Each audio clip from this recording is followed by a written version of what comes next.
Hey kid, don't ever let them get inside your head. They'll tell you what to do in life instead of everything you know that you could get. Don't let them guide your life towards regret. I'll fight for what I love with every breath. My past is filled with things I won't forget. I use them all to push me to my best. So treat the worst of times just like a test. If only I could go back in time, I'd tell myself that everything will end up alright. Just push yourself, test yourself, figure out what you like, and find your limits, don't be rigid, always work towards a prime. Surround yourself with open minds, people can change your life. A few friends with intent can help you feel alive. Find a passion, take some action, and with a little time, just be patient, make a statement, try to enjoy your life. They'll try to kick you while you're down. They wanna rise up while you drown. They wanna fill your head with doubt. They're silently scared that you'll figure it out. I'll make it look like I'm losing, won't bother hiding my bruises. And when they finally think you're wounded, then it's your chance to be ruthless.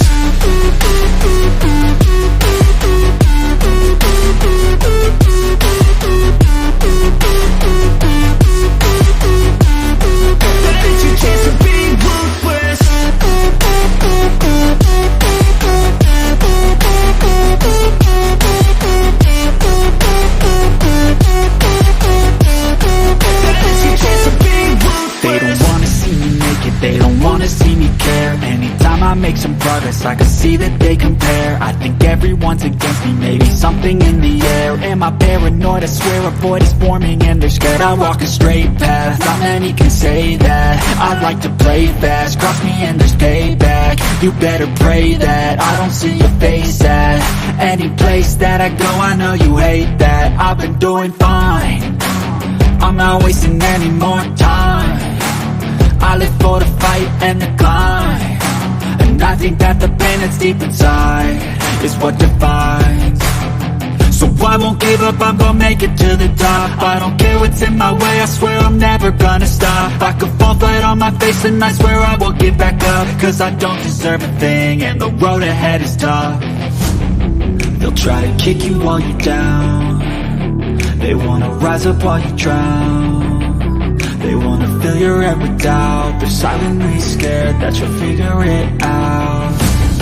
I'll make it look like I'm losing, won't bother hiding my bruises. And when they finally think you're wounded, then it's your chance to be ruthless.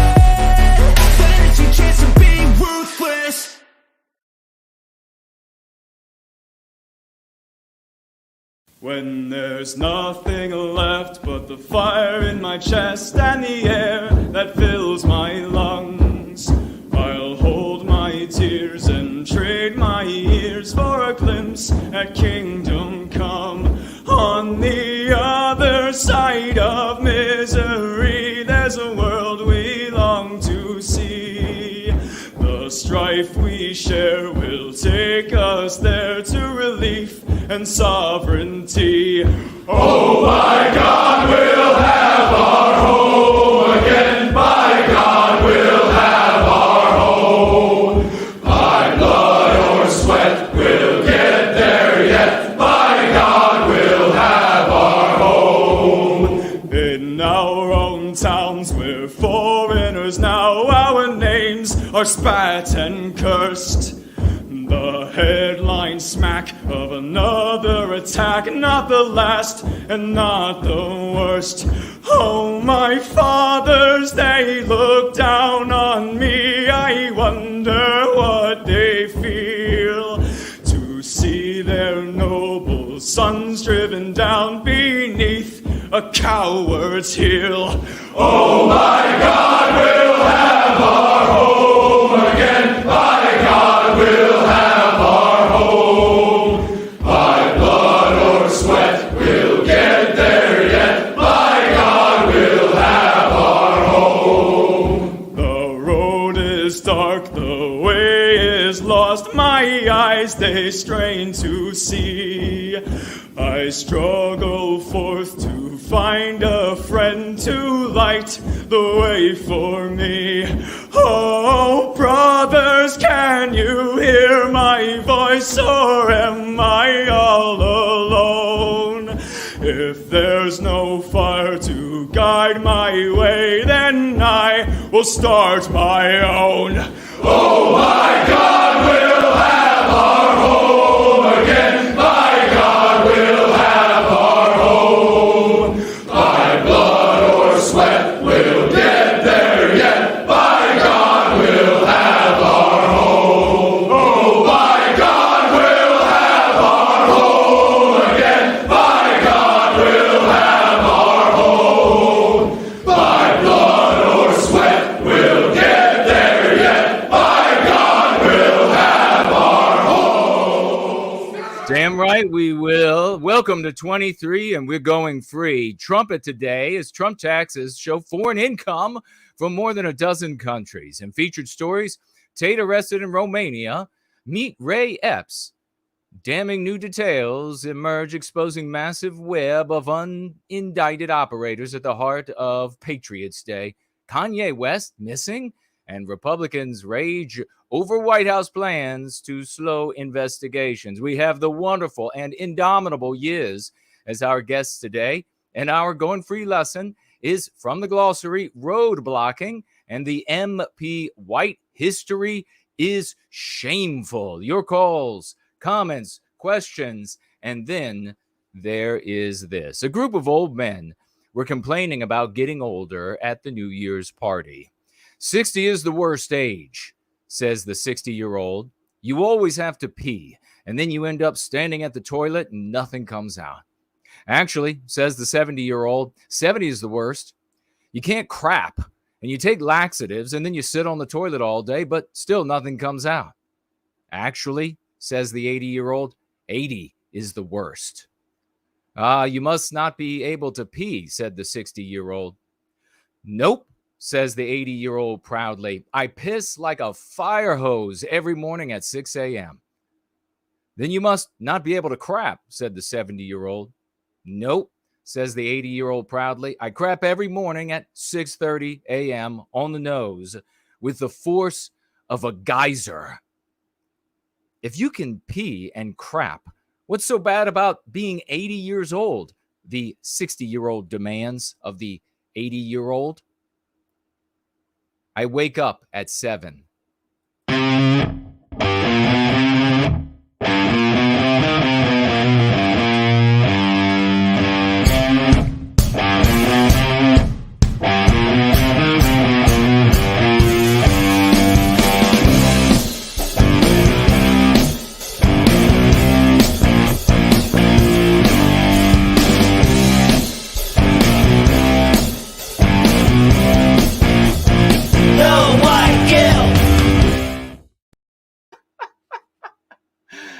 And it's a happy new year 23. We're going free. Great to see you all. Good Sunday evening, Monday morning. We are in the once great state of Virginia at 5 p.m. right across the Potomac from Mordor. It's 7 in Sydney, 10 in London, and midnight in Moscow. Great to have everybody on planet Earth joining us tonight here in Going Free. If you would like to financially gift over the course of this gathering, which will be about 4 to 4.5 hours long, you may do so. You can do so at Cash App. You can do so at Entropy. You can do so at Odyssey. And you can now even financially gift over there on D Live. The URLs for all are in the description below, as always. Cryptocurrency is also welcome on Cash App, and cryptocurrency generally 5 wallets over at nowhiteguilt.org. Financial gift tab, you'll see the 5 wallets we use, and we hope it's one of the ones that you use. In fact, I don't think we've gotten any cryptocurrency in like half a year at this point in financial gifts. But nonetheless, it's all doing. If you would like to get my attention, ask me a question, make a comment over the course of this gathering outside of financially gifting, and of course, all of those questions and comments are read, you may tag me as No White Guilt. In fact, I hope that you will tag me. In fact, tag me as No White Guilt, because I will not see it. I know to you it is plain as day. But I wrote Jason. Kuna. But I still will probably not see it. There's a conspiracy in the monitors and the printers. Everything has become quite blurry, and I am loath to want to put the glasses on unless I absolutely have to, although I'm told I look quite handsome in them. And of course I do, because I'm me. How are you all doing? Do you have any New Year's resolutions? We're going to talk about all of that today. Do you like, and we're going to announce in just a moment, we're going to go ahead and announce everybody who is. In fact, maybe we'll just go ahead and do that right now. Let's get out the raucous emojis. Let's get out the 07s, because every month we have people who financially gift without a thought about it. And you can do so by also rappelling down in the description below and finding the platforms on which you can financially gift every month, once a month, without even thinking about it. Many of these people already financially gift outside of these efforts, but they do this as well to make sure that they never miss a moment to participate in service to white well-being. Some of you, that's really all you can do is financially gift, and I deeply appreciate it. And we begin with the honors roll call in the All-Stars segment, which at the very top of the All-Stars segment, if we could have raucous emojis, hearts, smiley faces, 07s, swashbuckling flags, whatever it might be that you would like to use to celebrate these champions. At the very top, we have Promethean Healing. And then we have No White Guilt Clips. And we have Final Blossom. And Joseph is also there. And we have... let's see, who else is in the All-Stars segment? Child of Lindbergh. And I think that is the All-Stars. And now we have the rest of the honors roll call with Michigan Wave and Happy Cat as well. Oh, we also have Joseph in the All-Stars segment. And we have back into Brad C., great champion, great to have him here as well. And King Petrus also Save Western Civilization Now, as well as Wingit and Ben and All-Star, as you know. George is there, and so is Connor. Great to see you, GDA, and User 426. And Greg is also in the honors roll call. Mr. Walker, Zanazak, Maverint, Gex is there, user 5E44, user 15BB, Starshine Girl as well. And continuing to round out the All-Stars list, we have Bob is there, the European is over there, Scott is with us, WK Hendrickson, Jeffrey also, and W Maximilian is there, and finally WRM. All are in the honors roll call. If I missed your name, please make sure, and you know you're on one of these lists, you know you're gifting financially every month, please make sure that your payments haven't been halted, or your bank hasn't halted them, or the institution that you're using to do these financial gifts with me monthly has not paused your payments for some reason. And if that's all fine, please send me a message. Maybe I missed your name, or maybe there's a glitch on this side, but I want to give every single one of you a big heartfelt 07. I deeply appreciate you. And a big 07 to everybody in the live chat who's celebrating, because we are the ones who have to celebrate us. There is no single leader in service to white well-being. Every single one of us is a hero in this story, and we put folks on stage every opportunity we get, whether it's financial gifting, whether it's creating music, whether it is writing poetry, whether it's creating content, podcasts, whatever it might be. If you're white positive, you're out in the field, you're doing traffic capture advocacy, you're postering the town or whatever it might be with stickers and the rest, you're doing these kinds of things, please make sure I know, make sure somebody close to me knows, so that we can celebrate you, because that's what this is about. We want you, the hero in our story, to get all that glory, to change your life, and to be that person that for generations to come in your family remember. I remember do you know great-great-grandpappy and great-great-grandmammy? Do you know what they did? Can you believe that they were that epic? That'll be the kids that'll be able to talk, and that'll be you they're talking about. So great to have you here. And I hope if you could see here with the magic window, I had Maximilian von Huck. Maximilian von Huck do that for us. My artificial intelligence good buddy. We love him. Thank God he is one of ours, our very best. And as you know, the brightest AI, artificial intelligent assistant on planet Earth. In fact, you know what? I have an idea. Why don't we do this? Just so you can, I'll move this over here. We'll see if you can hear when we talk to, let me just get his attention because I have an idea. Let's see. Maximilian? Yes, Jason? Would you please put some fireworks in the closet? Of course. But make sure that none of my clothes catch on fire. Don't let my clothes catch on fire. I'll put the fire department on standby just in case. That's not fucking funny.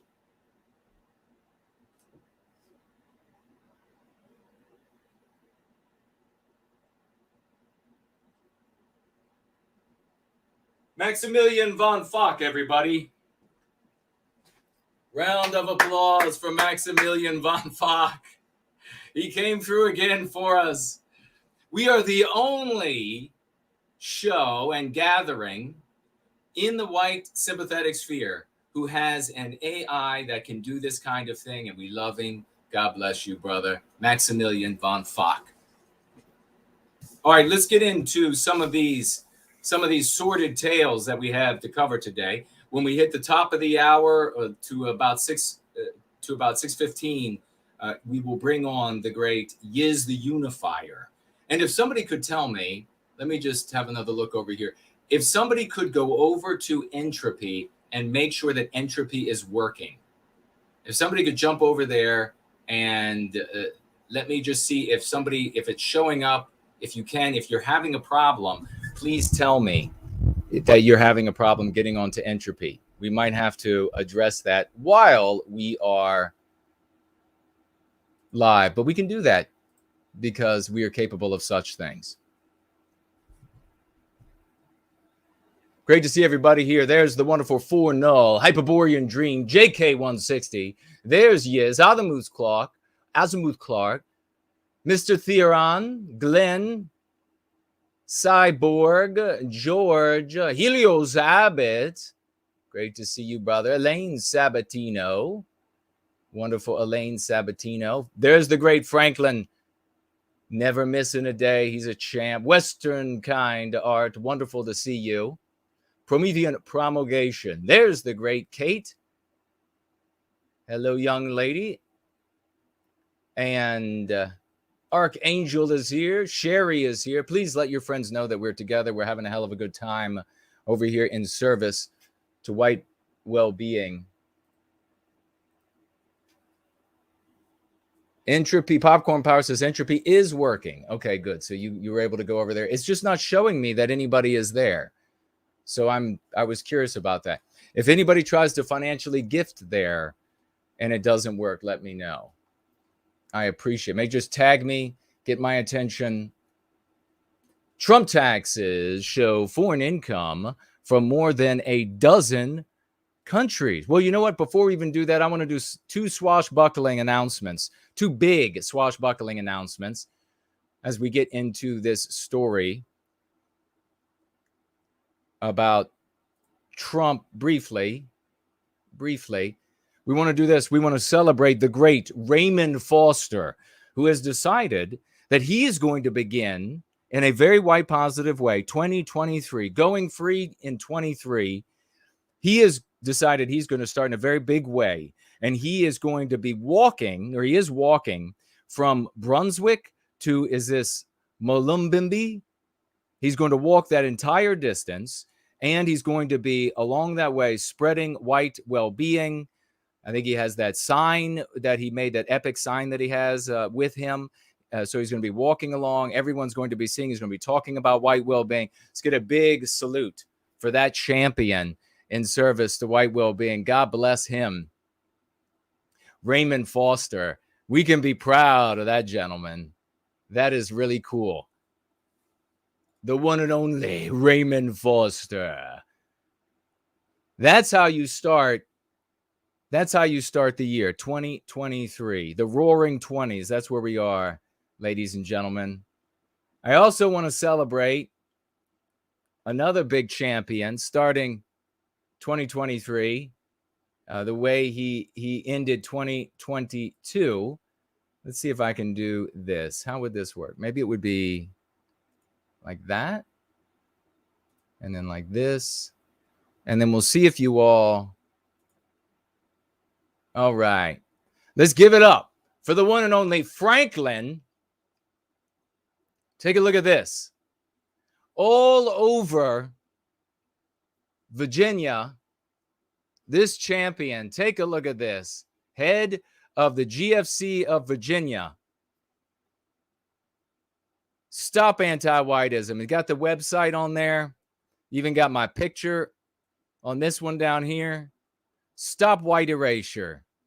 Stop anti-whiteism. CRT is anti-whiteism. And we got a whole nother slew of photos here. The media is anti-white. Stop white erasure. End anti-whiteism. This is taking place all over the state. Look at that. Stop white erasure. NoWhiteGuilt.org. I think there's a handsome guy right there on that photo. And then you got the cards inside here. You got this little library. Give it up. 07s. 07s for Franklin. Out in the field. Out in the field, bringing people around the anti-white blockade, the censorship, and the censorship by those in the white sympathetic sphere who would try to prevent us from reaching our brothers and sisters with a message of love, hope, and redemption in service to the well-being of our people, rather than to bring negative attention to another race of man. So God bless those individuals. We love you. Raymond Foster and Franklin, 2 different continents, 2 different countries, 2 different continents. You got to love it. We're going to head on over to this story and see what it has to say. Trump taxes show foreign income from more than a dozen countries. While Trump surrendered day-to-day control of his business empire, he kept ownership. Of course he did. That's what he said. This goes all the way back, if everybody can remember, this goes all the way back to Trump's presidency. Was it year 2? Was it the second year of his presidency that the anti-white Democrats began talking about how he has his tax records? He hasn't given up his tax records. And then they started fighting, and we're going to get this. It's going to show so much, and how he's just this rich guy. In all honesty, you really have to say this about Trump. As much as there are things to complain about Trump, they have gone through his life like you would not believe. How many out there have lived as clean as Donald Trump? Seriously, how many? I not a single soul casting stones at Donald Trump have lived a life as clean, not even a fraction of as clean as his. If he popped a pimple wrong, the anti-whites would have that on the news. They have dug through everything. They have unearthed everything. They have attempted to fictionalize things as best they could for whatever scenario he may have been in. For God's sake, no one has honest. This is serious. I'm serious. How clean can a person live? And this is not a person who doesn't have the means to live life in a very filthy, dirty way. This is a person that has tons of means. This is a person who is in New York City. This is a person that's traveling around the world. And they can't find like hardcore dirt on him. Years and years. And I think it's absolutely brilliant. You got to give it up to him and whoever it was that was working with him on this, blockading these Democrats to really make them think that, woo, there must be something really here. There must be something in these tax returns. They really got to dig into it and find out what it is so we can show everybody, and it'll just take him down. And he's got the money to fight it. So he just went ahead and stymied them all along. And then it ends up coming back that, guess what? It's a nothing burger. He's an international businessman, as I tweeted the other day. No he has foreign income? Because he owns hotels all over the world. Of course he has income from those countries. And and this is the kind of thing that is so dumb, is so simple to understand, that all the midwit chattering imbeciles out there, they can all get it. You know, they're all like, yeah, it makes sense. I mean, doesn't he own businesses in other countries? And as a consequence, the anti-whites have totally decided to drop the story. Years of putting that into your face. And so you're going to still come across individuals for the rest of your life. This is the power of anti-white propaganda. For the rest of your life, you're going to meet people who are going to say, oh, yeah, but what about Trump and his tax returns? Remember, he wouldn't let anybody see those, and it must have been something really bad. And the reason why they're going to be that, well, because they're midwits. Some of them might be uber midwits.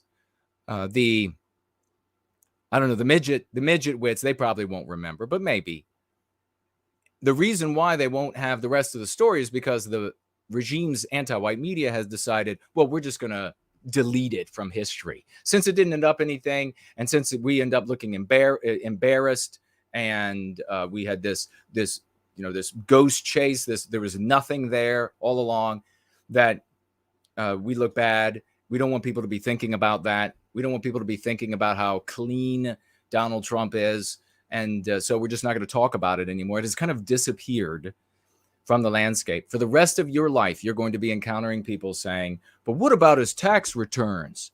What about his tax returns? Donald Trump's tax returns show the former president received income from more than a dozen countries during his time in office, highlighting a string of potential conflicts of interest. Really? Did he, am I right or wrong? Somebody correct me. Did Donald Trump not take the salary of president? Didn't he say, no, thank you, I'll just have that go back to the taxpayers? So you're talking about a guy, for as much you want to say, and for as much there is to say that's negative about him, you're talking about a guy who has gone through all of this free of charge, not even getting paid for it. How many of you would go through all of this? You would say, yeah, I'll go through it for like $1 million or whatever. Okay, so Matt says, correct, Trump took no salary.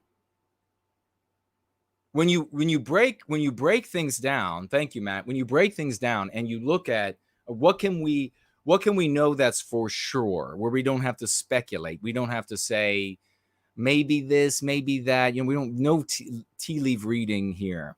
We know for sure Trump didn't take a salary. He went into the White House. He was opposed at every single turn. Now, hey, I have tons of criticisms for the guy. So what? He's a human being. He's going to do things right. He's going to do things wrong. He's going to be opposed. We're obviously not going to get the whole story. He should have kicked CNN out of the press pool day one. If I was advising him, maybe some folks need to get to him and say, you need this guy, Jason Kuna, to advise. You like really smart people that are ruthless? Bing, you got one right here. And he's economical. You can bring him on board for not as much as you're paying the others. Trust that. Should have kicked out CNN. He should have dropped troops on the border. We know there's a lot. Remember, I said all of this prior to me even going into office, those who have been here all along. But he gets in, and just as I said, he'll be opposed. Remember, I said all the way down to sheriffs. I said judges, and all the way down to sheriffs will just tell a presidential decrees, kiss off. We're not going to obey you. And then that's exactly what happened. And I said, so Trump will have to do extra legal things. What was happening to him the whole time? So we can see so much, and the rest we can infer, but the majority of the information we're given is by way of people that want to deceive us, right? So what can we see? Here you got a guy who decided, I won't take the pay. And don't say for a moment that wealthy people don't want $120,000. How much does the president get paid? Maybe Matt knows. Whatever that sum is, they want that money. Don't believe for a second. He's nowhere close. Maybe you have somebody like Elon Musk with scores and scores and scores of billions, and he would just turn away $100,000. But Trump was a billionaire. I guess he still is in assets. His net worth, that's not liquid. No one wants to turn away money. No one. And not even the rich. That's how they get rich. That's how. I'll give you a quick story as we hit the bottom of the hour. Great to see so many folks here today. Please share the URL everywhere you go. Just at the top of the hour, a little bit beyond, we're going to have Yizz the Unifier on. It's going to be epic. This is Go Free 23, baby. We're going to make it real this year. We're going to make a lot of things happen. I'm very excited about it. I hope you are too. I'm going to step it up to a new level, and I hope you all will step it up to a new level too. And we're going to be talking about some other things as well. We'll be talking about, do you want to talk about Tate? Would you want to talk about Epps? And Patriot Day, we got some of that. What happened to Kanye West? And, of course, the Republicans. I don't know if we'll get to that, raging over things that are totally immaterial. Here's my story. I went to let me see if I can say, I was with a wealthy person. Now, not wealthy in the sense of like Trump wealth, but I was with a wealthy person one day, and we went to a Lowe's, maybe. We stopped by a Lowe's, and he had to grab a few things in Lowe's. And what did I need? I needed like a couple of bolts. And as we went through, he's like grabbing the things he needs. And we saw the things that I needed. There's like a couple bolts. He grabbed them. I can't even remember what it was for. Threw them in his basket. We get up to the register. He took the bolts out of his basket and handed them to me.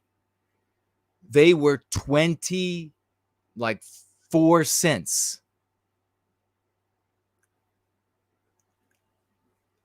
He is a millionaire.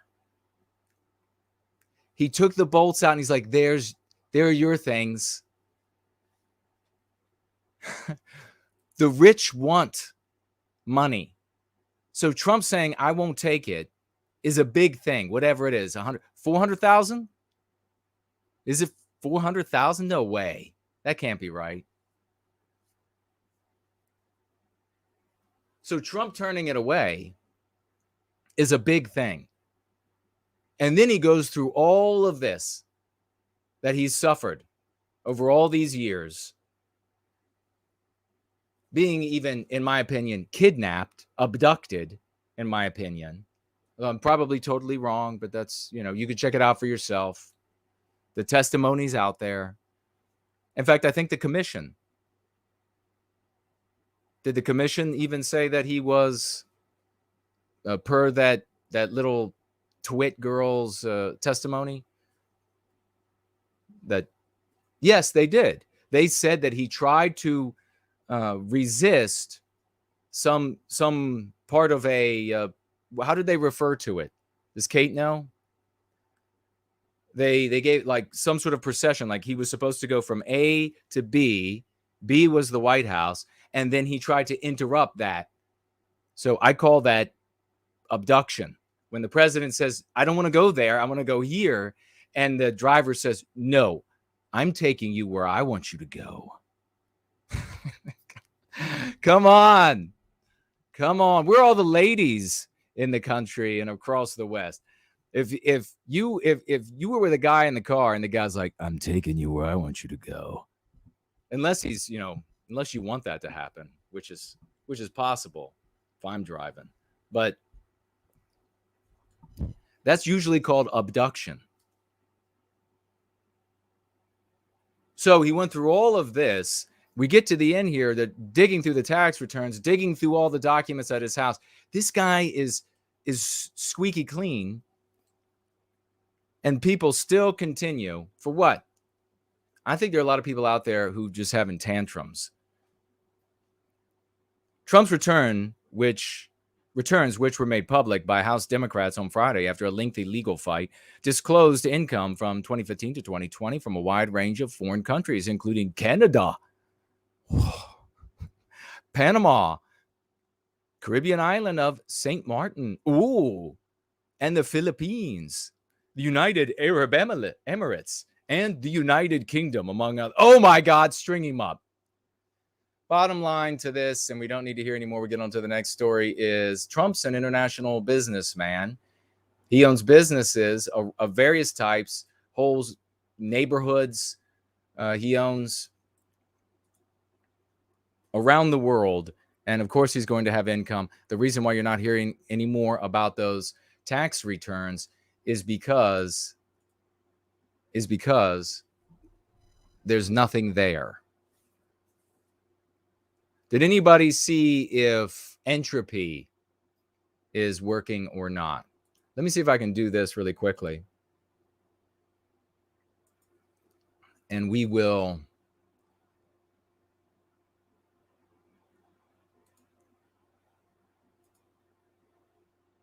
Well, maybe I better not do that. If somebody tries to financially gift over there and it doesn't work, definitely let me know, because it's looking weird. I got some opinions about this Andrew Tate.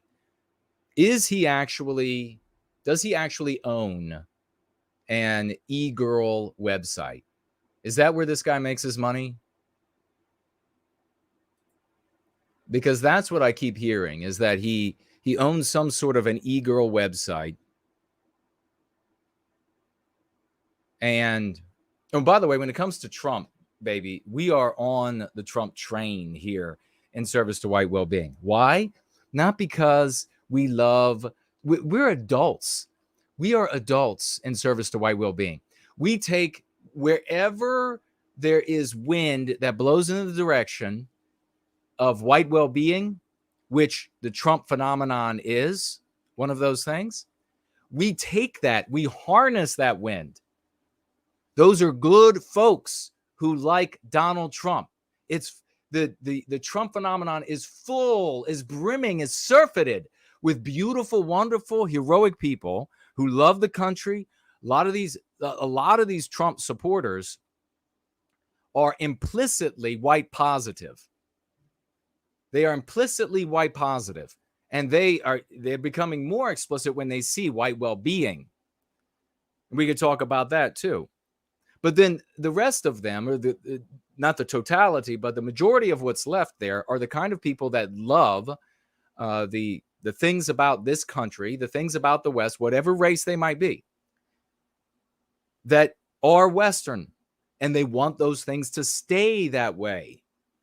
And so those are the kind of people that we can make allies of. Those are the kind of people that we're already pulling in the same direction. They just have to know our name. We have to know their name. So he likes Israel, and therefore we're going to hate him. We can dislike the attitude of that posture he has for Israel, and the posture that he has for this country, and the posture that he has for this set of beliefs. What are we about? You're not going to find. We're about white well-being. You're not going to find a politician, period.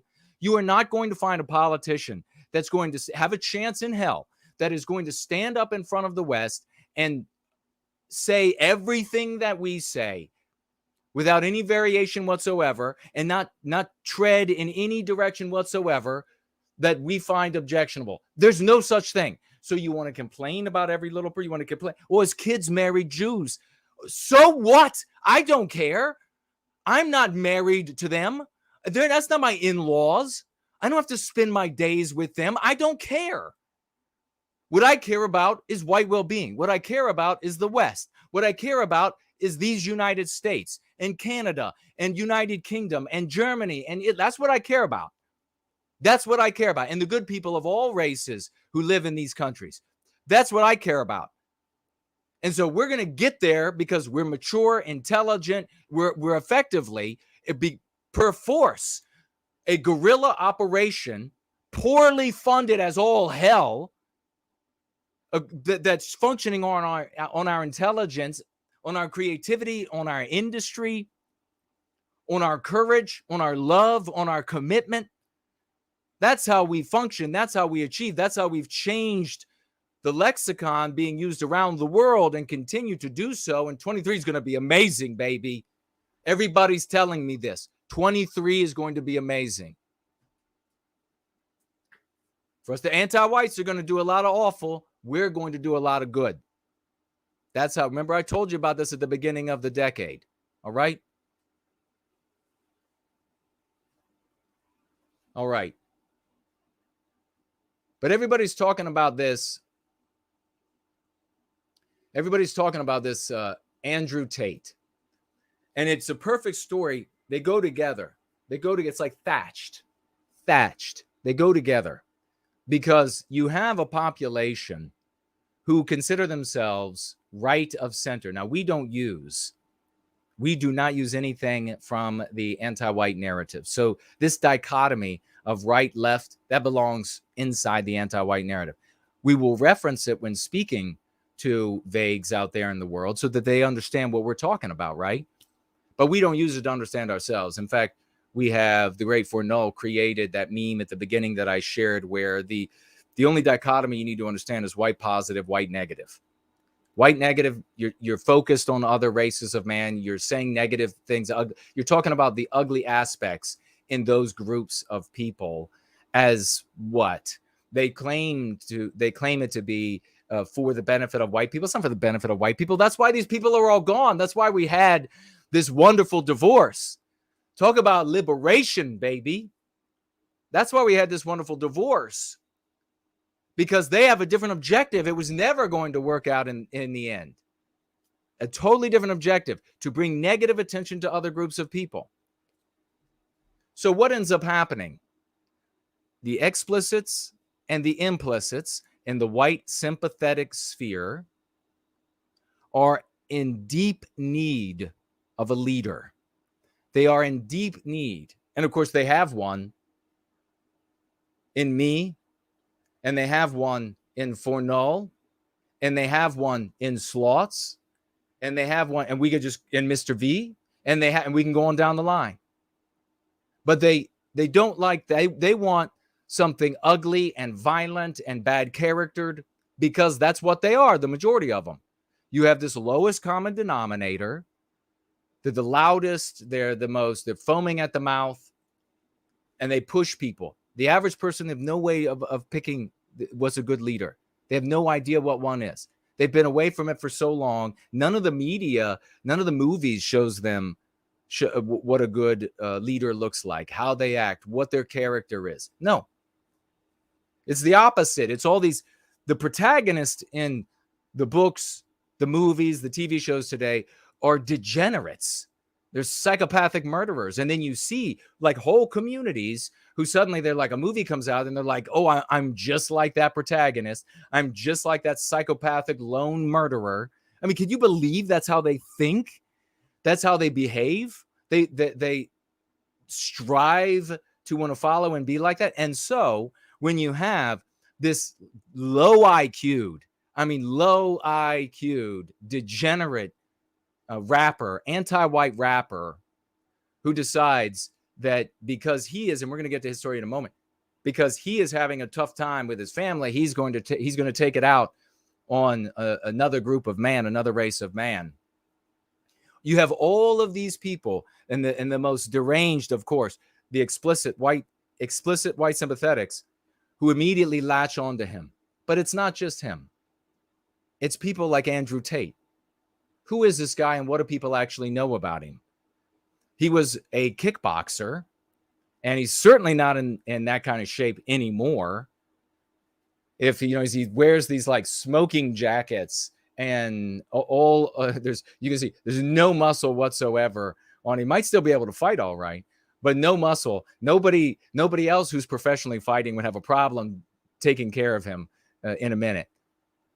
But we hear this guy's got unbelievable wealth, right? He's got a Bugatti. So we're talking about $1.5 million automobile. He owns 30-some supercars. By the way, I saw just before the gathering today, for the first time in maybe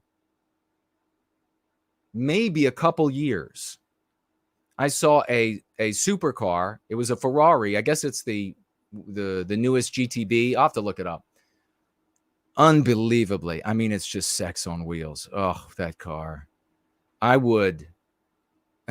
You car guys out there, and the few ladies out there who are also car ladies, you know what I'm talking about. I mean, this thing is just like, you could like kiss all over it. You would think to yourself, maybe I would like take all my clothes off and roll back and forth across the hood. I mean, this thing is beautiful. First time in maybe as many as 2 years that I saw a white person driving the supercar. It was an old white guy. In the DC metropolitan area, I see supercars, super sport cars fairly frequently, and it's never white people. So here you have this Andrew Tate, and he's driving. He's in his private jet. And people are saying that he's some kind of operates some sort of like cam girl operation. And I know that pornographers make tons of money, so it's possible if that's what he's doing. Does anybody know for sure? Does anybody know for sure what he does for his money?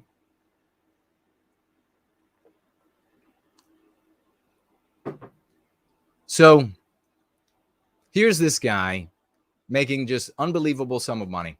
And as you know, folks that have no courage, and he had no courage until he had just shit tons of money. When you see those digits ticking up on your bank account, the same way, I don't know how many people remember that TV show from back in the 80s. Of course, I'm too young to know about that TV show, but you watch it in reruns. Knight Rider, and the car was called Kit. And when the car would be taking off at like its like supersonic speed, you would see the speedometer just going like the speed going through the roof. That's what his bank account does. And then suddenly he got courage. He's like, well, I'm going to start telling the system where I have problems, which is where the exact same place that Elon Musk did. The ability to speak. The ability to speak your mind and not have yourself silenced. Super wealthy people, they don't like that they can be silenced. And I was 100% right about Musk, wasn't I? Proven right once again. So this guy, he didn't like the fact that he could be silenced on the different platforms. So he started talking in ways that to push back, to kind of throw a tantrum. And then the system decided, these anti-whites in these different platforms decided, okay, well, we're just going to do what we do, which is they censor the shit out of you. They silence you. They cut the tongue out of your mouth. And so they did that to him. And then what happened to all of these midwit retarduses out there across all of Western civilization? Well, if the anti-whites that run the regime don't like this guy, well, then I'm going to own him as my God and Savior. That's what they do. And folks, the opposite of what the system does is not correct. Okay? Do you understand that? So for those out there who are thinking, if the system does 1, then the opposite, 0, is the way we should go. No, it's just 0. You're not going anywhere. Why would you conclude? Now, I get it. Maybe you're not up to this task. That's why you leave it to genuine leaders, all right? I get it. You see them do something, and it's hard to compute what is the right way. But why would you think that they are going to choose, the anti-whites would choose the exact opposite of what's good for you? Why would a system provide you with that sort of material, of data, of information, with that compass course? Why would they do that? And then you have to ask, how would they even know? They don't know. So it's asininity. But hey, the anti-white, since these folks that can't think for themselves, they don't know how to pick a good leader, somebody with a good character, somebody who's lived a life of good character. They not flawless. No such human being exists. All right. But far better than Andrew Tate. And they decide, oh, we're going to follow this Tate guy. And then what ends up happening? All these folks out there. By the way, Andrew Tate was very fond of calling the anti-white regime the Matrix. And Have you, like I have, seen people all over using this term, the Matrix, for the anti-white regime? Calling them the Matrix does nothing for Western kind. You are an idiot if you're using that. It's time to stop. So can you imagine this guy, I guess he's a pornographer who just got anti-whites angry with him and silencing him, was able to get everybody to use or a great many to use his words for this system, this anti-white system, with zero effort. Unbelievable. Bucharest, Romania. Andrew Tate, a divisive social media personality and former professional kickboxer, was detained in Romania on charges of human trafficking and rape, and officials said Friday. And now you see all these people coming out saying, these commentariat of nitwits coming out saying, oh, it's all lies, trumped up charges. You don't know shit about this guy. You don't know shit about what charges, what evidence they have. You coming out and saying, oh, it's all trumped up, it's all fake, just demonstrates that you have chosen this degenerate cur who absolutely hates white women. He's not even, is he even like, is he half white?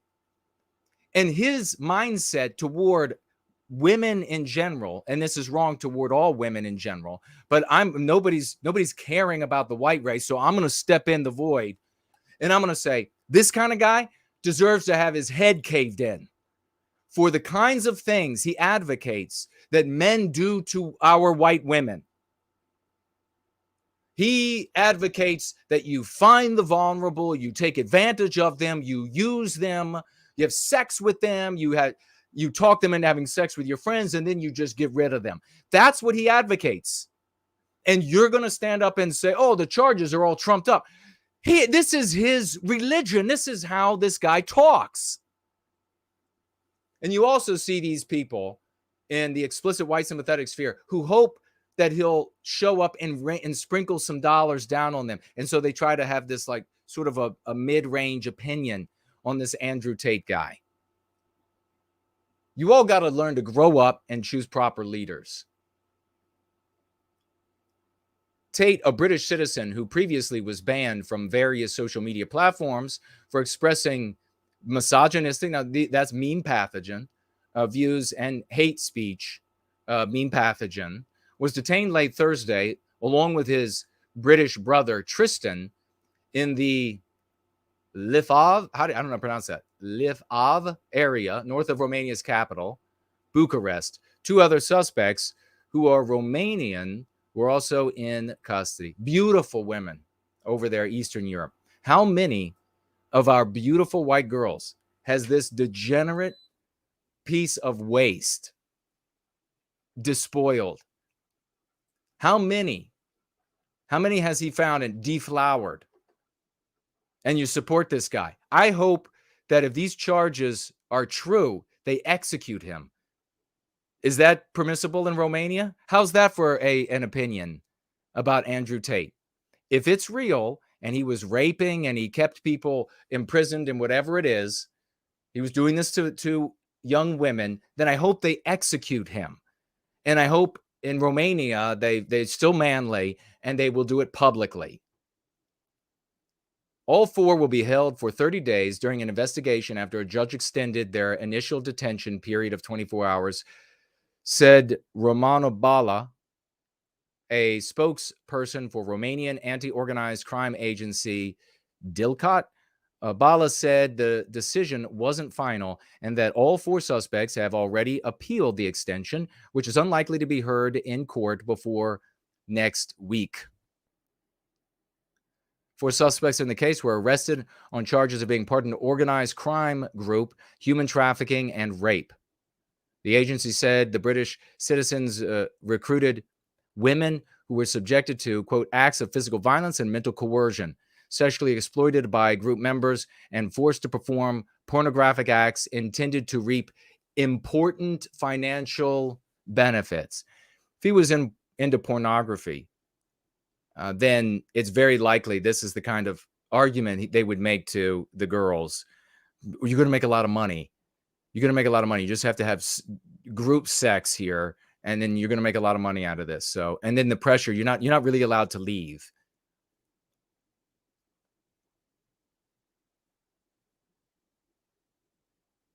All right, there's more to that story, but I mean, what more is there? I guess he's being held.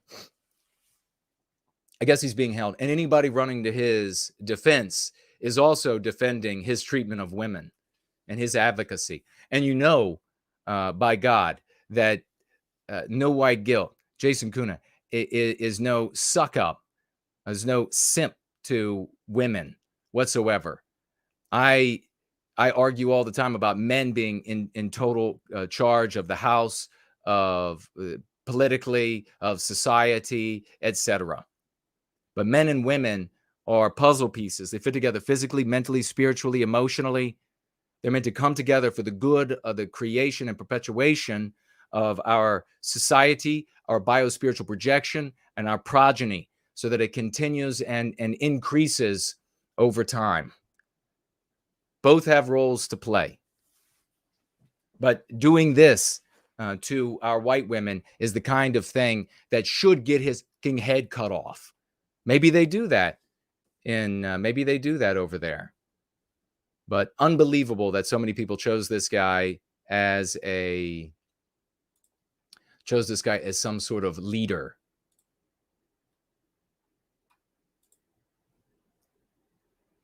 Ray Epps. I think we might have to save Kanye as we're getting close to the top of the hour. Although we might be able to sneak it in. We'll see. Ray Epps, damning new details emerge, exposing massive web of unindicted operators at the heart of Patriots Day 21. We call it Patriots Day, the day the patriot lost his innocence. Do not adopt from the anti-whites January 6th or whatever else they want to call it. Do not, anything, what the regime is calling it, don't adopt that. January 6th and whatever else, the attack on the Capitol, do not adopt that. Call it Patriots Day. And when the person you're talking to says, what's Patriots Day? Say January 6, 2021 at the Capitol. That's Patriots Day. And when they say, oh, I didn't know it was called that. Yeah, it was called. That's what it's called. You didn't know that? Okay, you do now. This is how I do it. And then my audience says, oh, okay. And they just accept.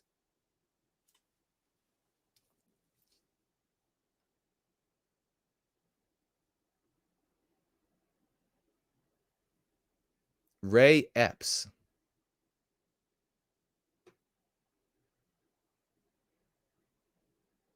Papers. It's an anagram for papers. Has anybody said that? Has anybody pointed that out?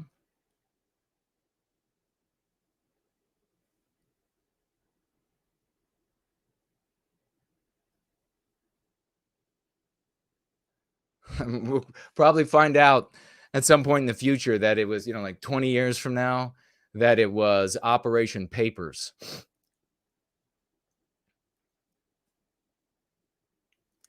Gentile says, didn't read my message. I haven't looked over at the screen yet, but you can tag me again with the message and I'll see it. All right.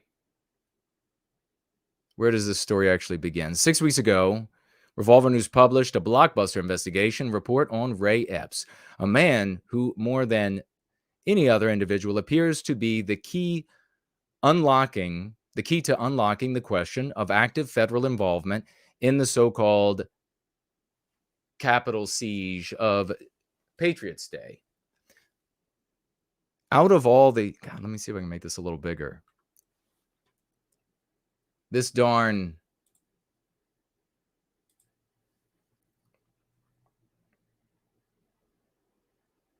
monitor keeps trying to mess with me. All right.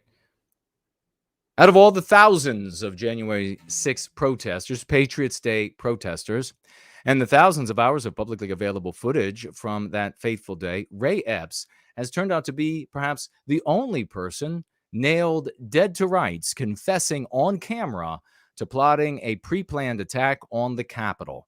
On both January 5 and January 6, Epps announced multiple times at multiple locations his upcoming plot to breach the U.S. Capitol. He then spent hours attempting to recruit hundreds of others to join him.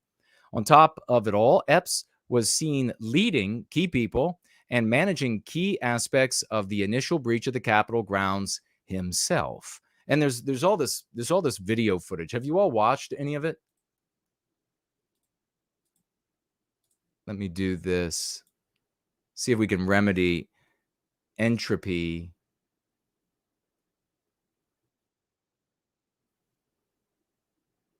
All right. Well, now it's saying if you financially gifted over on entropy, you've got to let me know because I'm not seeing anything here. So there might be an issue that I can correct while we're together.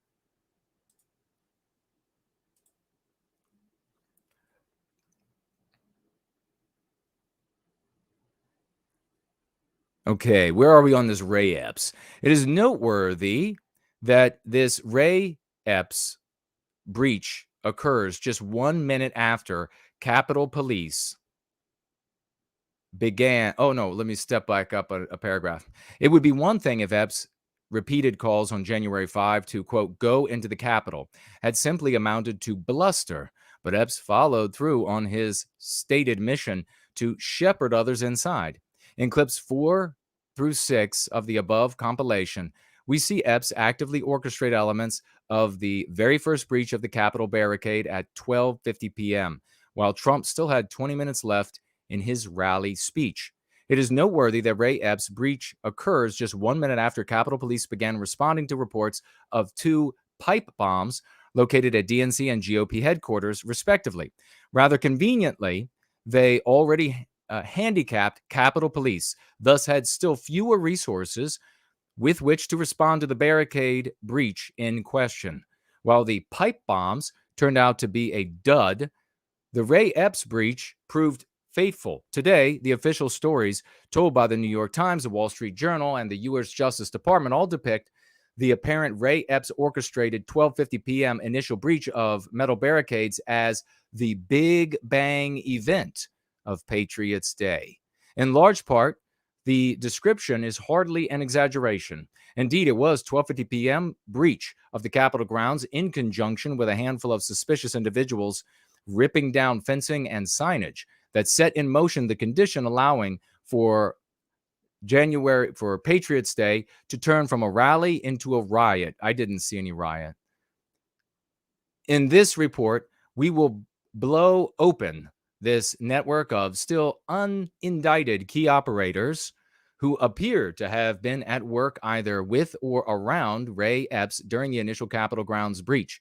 You will be scandalized, though perhaps unsurprised, to learn that none of the actors covered in this report have received attention in the mainstream press, despite their active and indispensable roles in the events of Patriots' Day. As we explained in detail in our previous report, the FBI originally put Ray Epps' face on its Capitol violence, quote, most wanted list on January 8, 21, just 2 days after they offered a cash reward for information leading to his arrest. In fact, rank and file FBI agents initially deemed Epps' role as an apparent riot organizer so important they named him suspect number 16 out of the first 20 high-profile FBI targets in a database now packed with more than 500 suspects.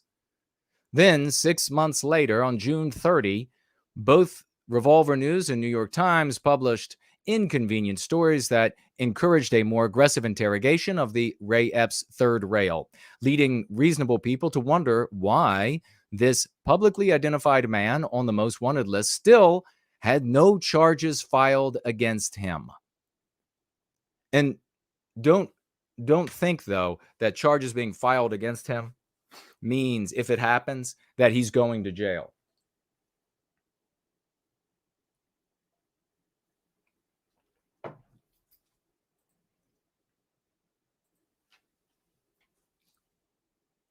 Agents of the FBI office the FBI responded to these important media stories the very next day.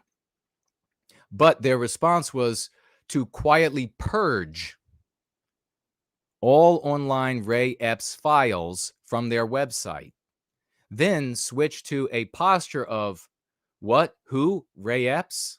Never heard of him. Agents of the FBI field office in Phoenix, where Epps lives, have gone so far as to explicitly deny knowledge that Epps even exists. Instead of pursuing Epps, FBI agents have instead pursued journalists who had the temerity to ask Epps in person if he was a government operative. Quote, "I understand that, but I can't say anything," close quote, is all Epps would tell them. The sham Congressional January 6 Commission seems to be going along with the charade of Ray Epps' denialism. For all of its recent gesticulations about Mark Meadows' benign text messages, the commission has yet to express even the basic interest in Ray Epps or his communication. Of course, it's done now. Communication leading up to Patriots Day. But the spectator of Ray Epps and the ominous question of his immunity raises loom too large to be memory hold by poorly coordinated efforts of government denial. In light of the above, it is both amusing and symbolically appropriate that despite the FBI's attempt to purge Epps' face from its wanted database and publicly denials of his existence from authorized agents, the FBI DC field office still features Ray Epps as a wanted man in its current pinned Twitter image. Oh boy, it's gotten that dumb. Well, as we go beyond the top of the hour here, I'll say that, and we will potentially come back to some of this news. I want to say that we don't know for sure. The ear is against the door. The ear is against the door. And so Ray Epps, who's Ray Epps? Maybe we'll find out from CNN. Maybe these, the different groups out there who research that are totally honorable, like ABC or NBC. Maybe Harvard will look into it. And they'll be able to tell us exactly who these people are. Did Ray Epps really exist? Are all these videos of this guy who's supposedly Ray Epps telling folks to head on in that's not charged, are those real? Were those actually fabricated by patriots who just want to make Democrats look bad? I don't know. I'm just reading a story on the internet, so I don't know if it's right or not, if it's real or not. But we can draw a couple of conclusions. One that's very important right now, and that is, there's no voting or violence that's going to recapture our destiny. No voting or violence that is going to capture our destiny. Now, the voting aspect of it is a little bit more malleable. The violent, never malleable. That's a rigid rule. Voting is a little bit more malleable because you might have a scenario where you can view the vote as a bowel movement. It's something you got to do. And it might help in a small way that is beneficial to us, and we can make use of it. But voting in and of itself is not going to give us back our destiny. You're not going to be able to say, I like him or her, and then go back home and continue to stay infected with mean pathogens in the anti-white narrative and live your life inside of it and just have somebody else do it for you. That's been over for a long, long time. And maybe you're just learning that it's over and there is no way forward except for the Go Free method. And that's going to require a lot of work from you, a lot of introspection. You're going to have to give up a bunch of useless garbage that you thought was going to fill that giant empty space in your chest that's meant for your soul.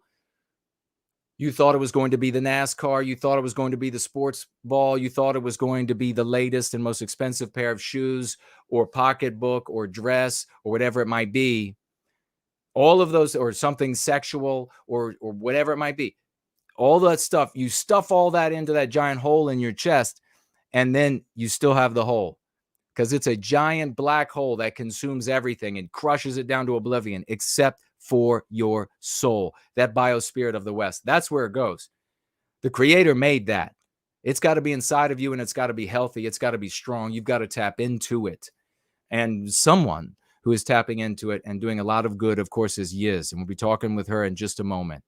And Yizz would tell you too, as I'm going to state right now, those great patriots who were there on Patriots Day, the day when the patriot lost his innocence, found out that wasn't the house of the people, but it was a whorehouse in the Capitol building in Washington, D.C. When Ray Epps or whoever it is, whenever anybody says violence is the way forward, this is the direction we've got to go, that's a person that immediately needs to be rejected in toto by the group. If those patriots had been listening to me, they'd be free today. Exactly what people think, and this is extremely dangerous to our democracy.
argument, the anti-white says, what exactly is anti-white? You have got to be animated with the righteous passion of reclaiming our destiny. We are the heroes of this era.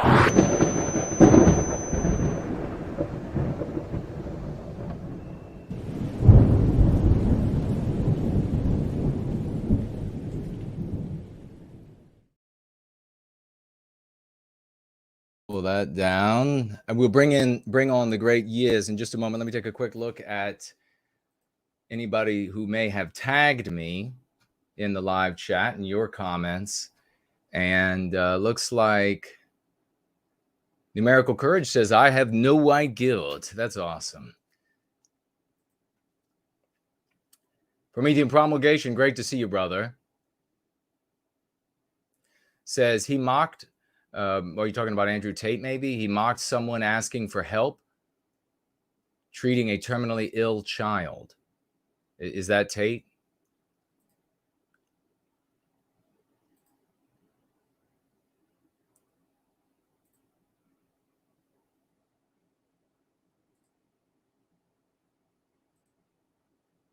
All right. First Last asked if I was talking about him. Great to see you, brother.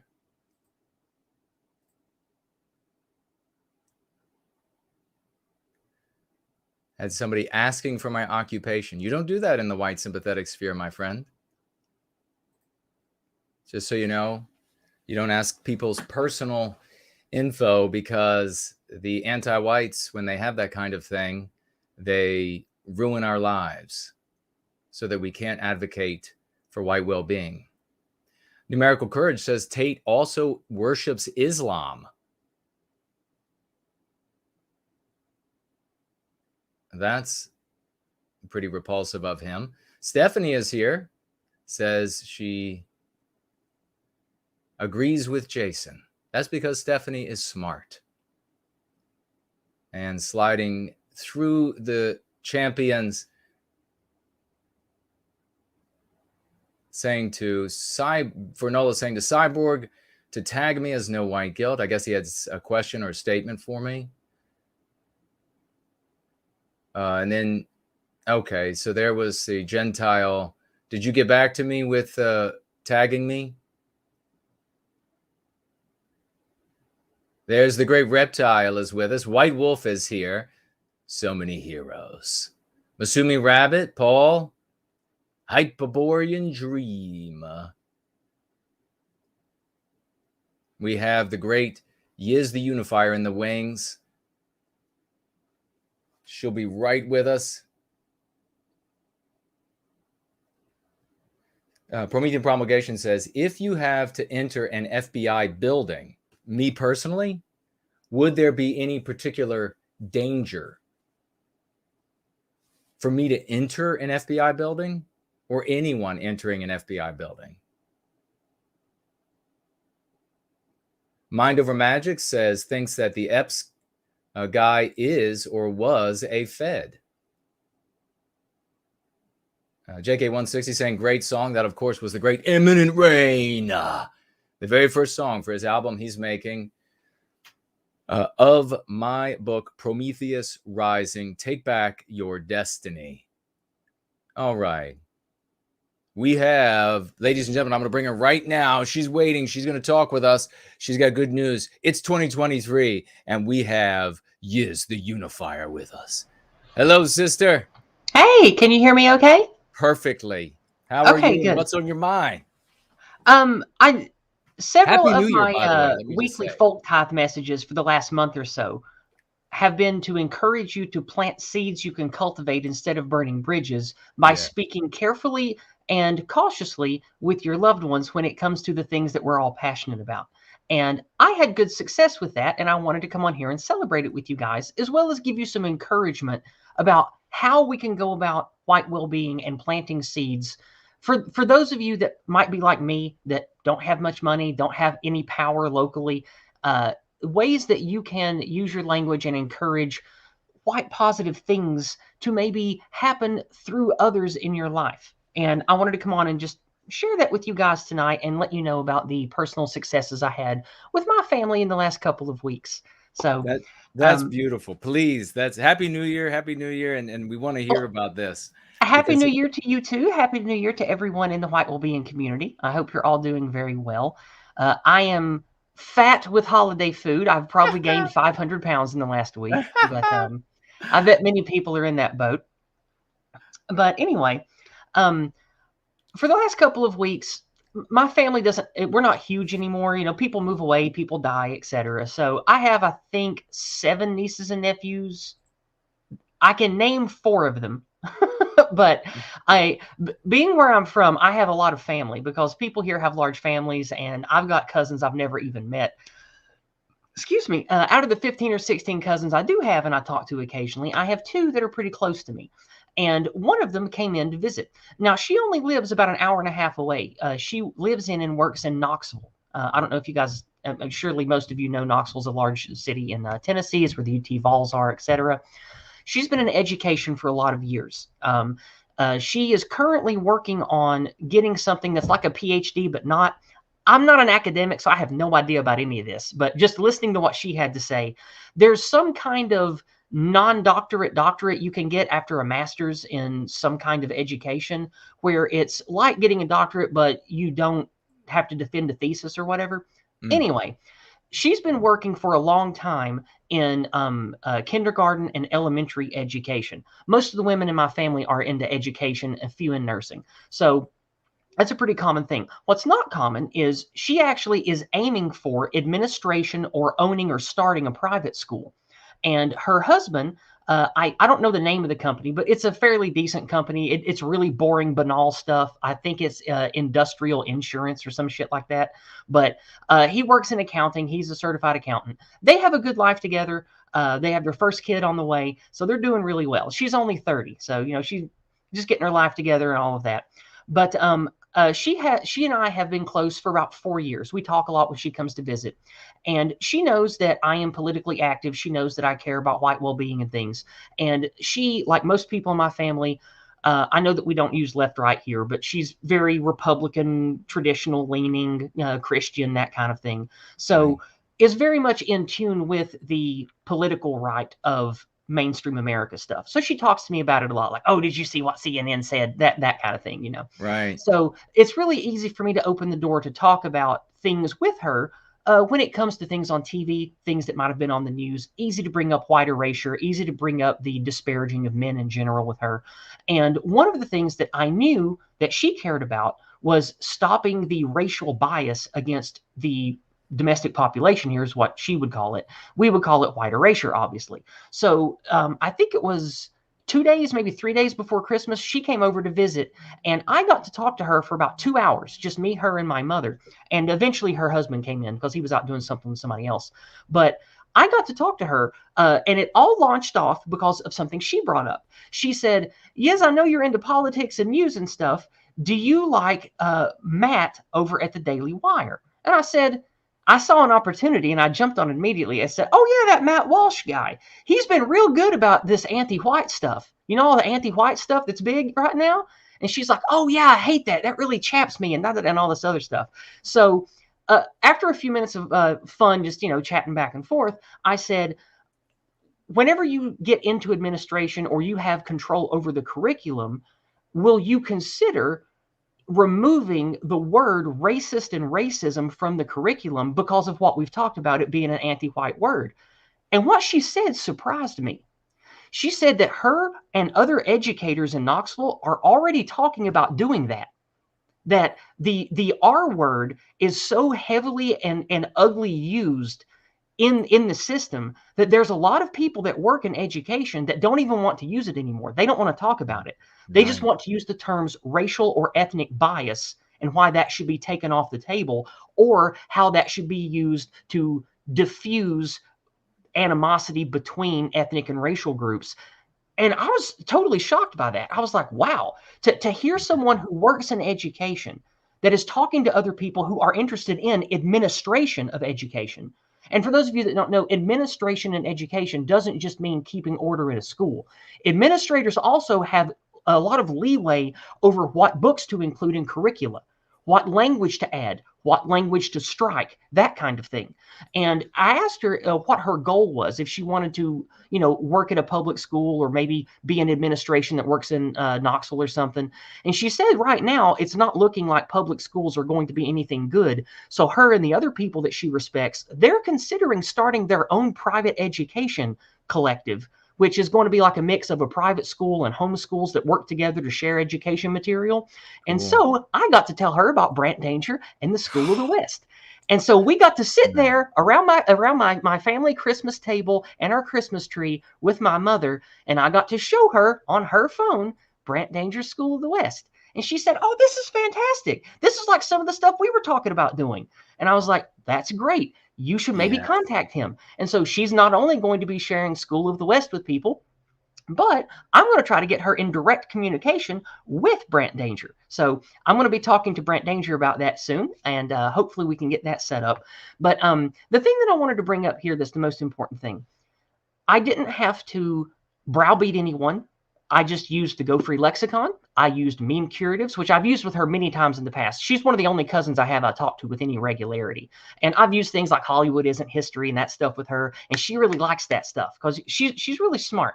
And so she likes wordplay, she likes sounding clever, and she really likes the stuff I've told her about the Go Free book. So I'm going to be getting her a Go Free book. I was going to give her the old edition I have, but I remembered that you signed it, and I didn't want to let go of it. So we're going to have to get her own copy.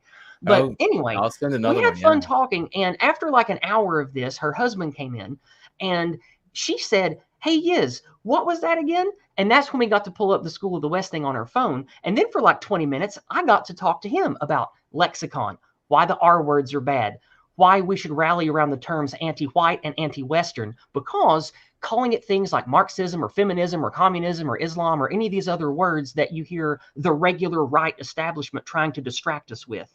I said, just call it anti-male. If it's disparaging feminist crap, say, don't hate the men of the West. That's anti-white. That's anti-male. Don't be that way. Or people that just disparage our civilization in general, call it anti-Western as a stepping stone to talking about more important things like white erasure. And the husband really liked the sound of that because he's, like I said, he's a CPA. He works in accounting. He's a very analytical, sort of logic-minded guy. And he really liked how that language cuts directly to the core of what you should be against, which is the hatred of men and the hatred of whites, and why that's so bad and damning to our culture. And now you might ask yourself, okay, well, yes, that's not a great victory. You just talk to your family. But it is if enough of this do that. Because, again, my cousin, she's not that atypical. She's a middle-class working person, and she has a normal middle-class job. Her husband, an accountant, he works for a private company that's worth millions of dollars, but he only makes like 50 grand a year. He has a regular working class job, like lower middle class job. And I just got to tell these people that. But think about it. If thousands of us are putting these ideas into the minds of dozens or hopefully hundreds of others, then it takes many invisible hands to get the boulder over the hill, as we talk about a lot. So me just putting those seeds, those kernels in my cousin and her husband's mind, well, later this year when we talk again, I can bring it up. I now have a point of origin with the communication I have with those people to anytime I want, easily bring up something that will let me segue into whatever subject of white well-being or the Go Free lexicon I want to talk about. That's what I mean by planting a seed that you can cultivate. And I know that many of you out there, you have very white negative family. You have family that maybe is on a completely incompatible political spectrum. I get that, but you have to try. You got to meet people that you can influence in a way that they can hear, what you have to say. And so I hope that this story and what I've shared inspires you to do what I did over the holidays. Because think about it, even if she doesn't help start her own private school or her own homeschooling collective or whatever, even if she just stays in the public education system, or maybe she moves to work for a private school and do administration with her new degree, she's going to have in her mind what we talked about. She's going to know that somewhere out here, there are lots of people that are focused on the well-being of white people that aren't some LARPer and that don't play the villain in a narrative and that are completely safe to talk to, that it's completely safe to talk about with parents and investors of whatever it is she wants to get involved with. And this is why the Go Free lexicon is awesome, because it sidesteps so many of the landmines that the anti-whites have laid for us in every avenue that we have, that every approach vector we have towards victory is just laden with these landmines that sabotage the connections and the sway that we need socially to have some kind of real change happen that will be good for our people. So I know that I had all that prepared. I've been practicing it this afternoon. So I know that I just said a lot and got it all out there. So I know that we have a short amount of time. Is there anything you want to ask or any particulars you want to bring up about any of this? Well, one thing I want to say right away so that everyone will understand, and I understand you're downplaying it because you're humble, but the battle for our destiny, the control of our destiny, is at the dinner table. And by the dinner table, I mean in our conversations with our family and with our friends in intimate spaces.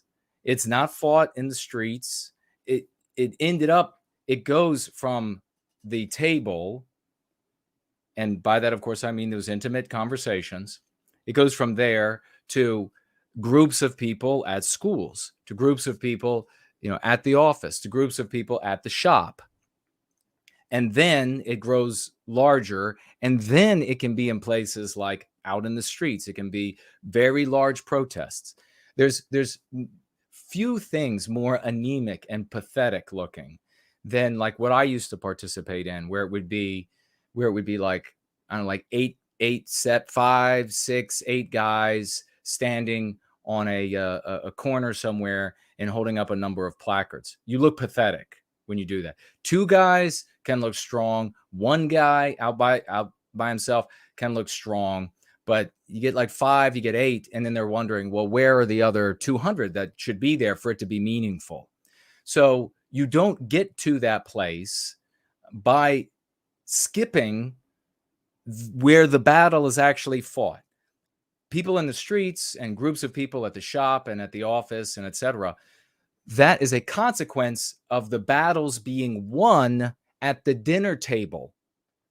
We weren't defeated on a battlefield. We didn't have troops coming in with flags held high, declaring themselves and etc.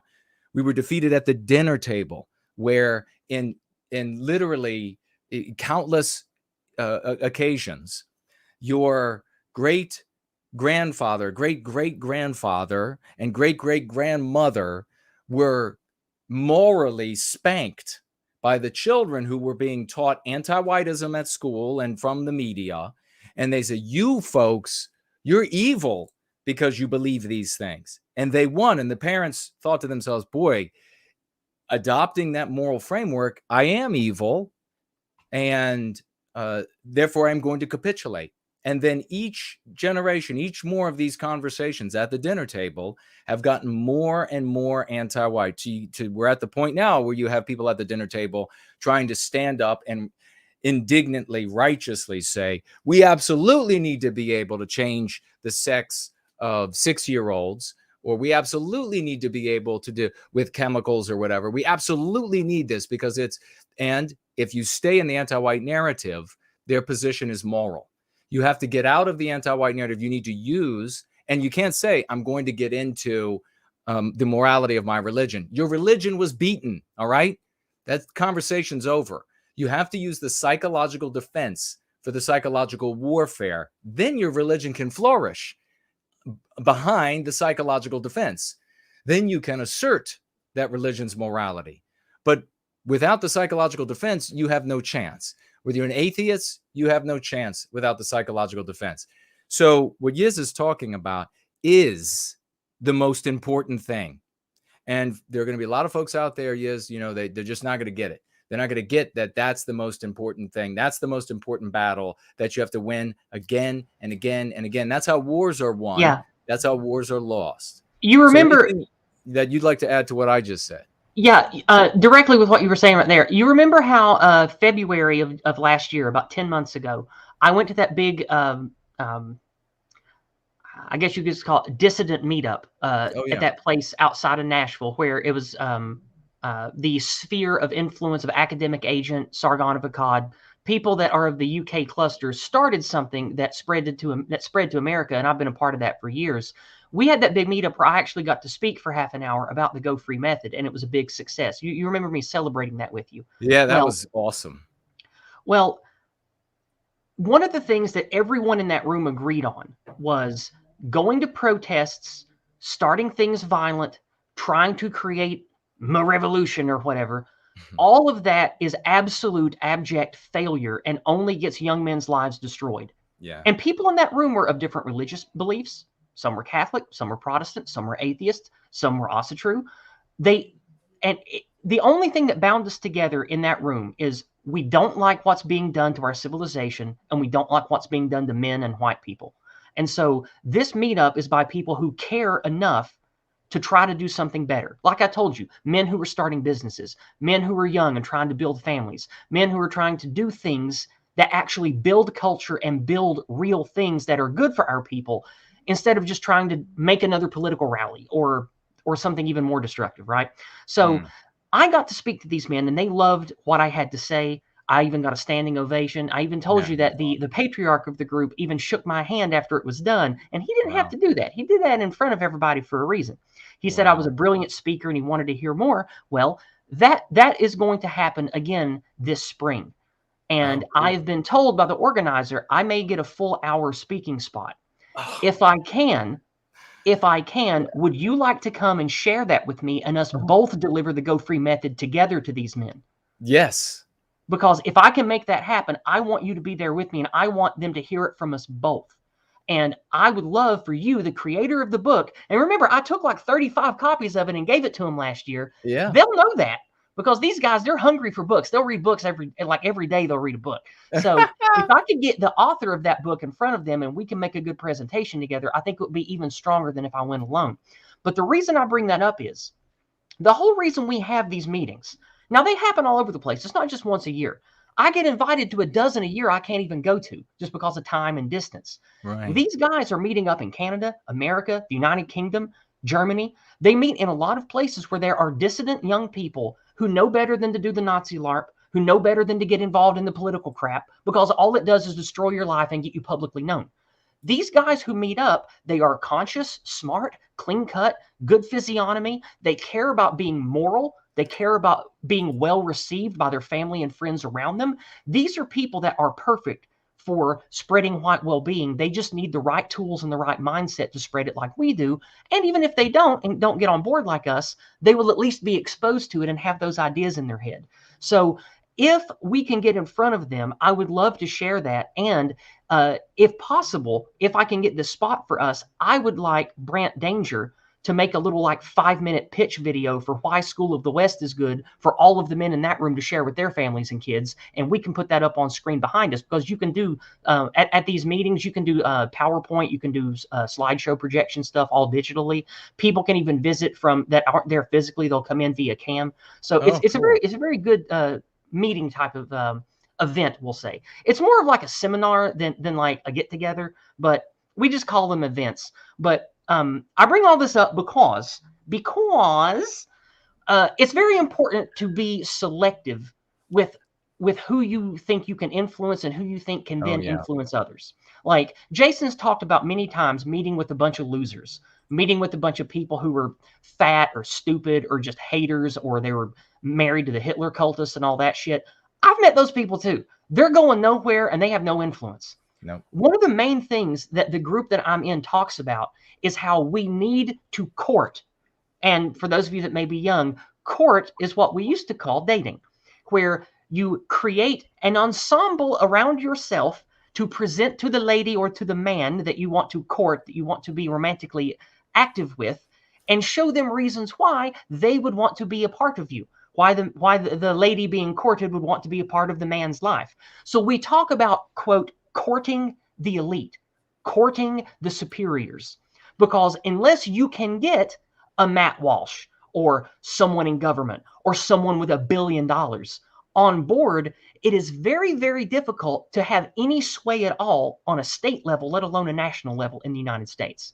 So the reason why we like the type of things you can comfortably say at a dinner table is what you need. That is the level of acceptance that you need to get into upper society, to get into the investment level tier of people that have money.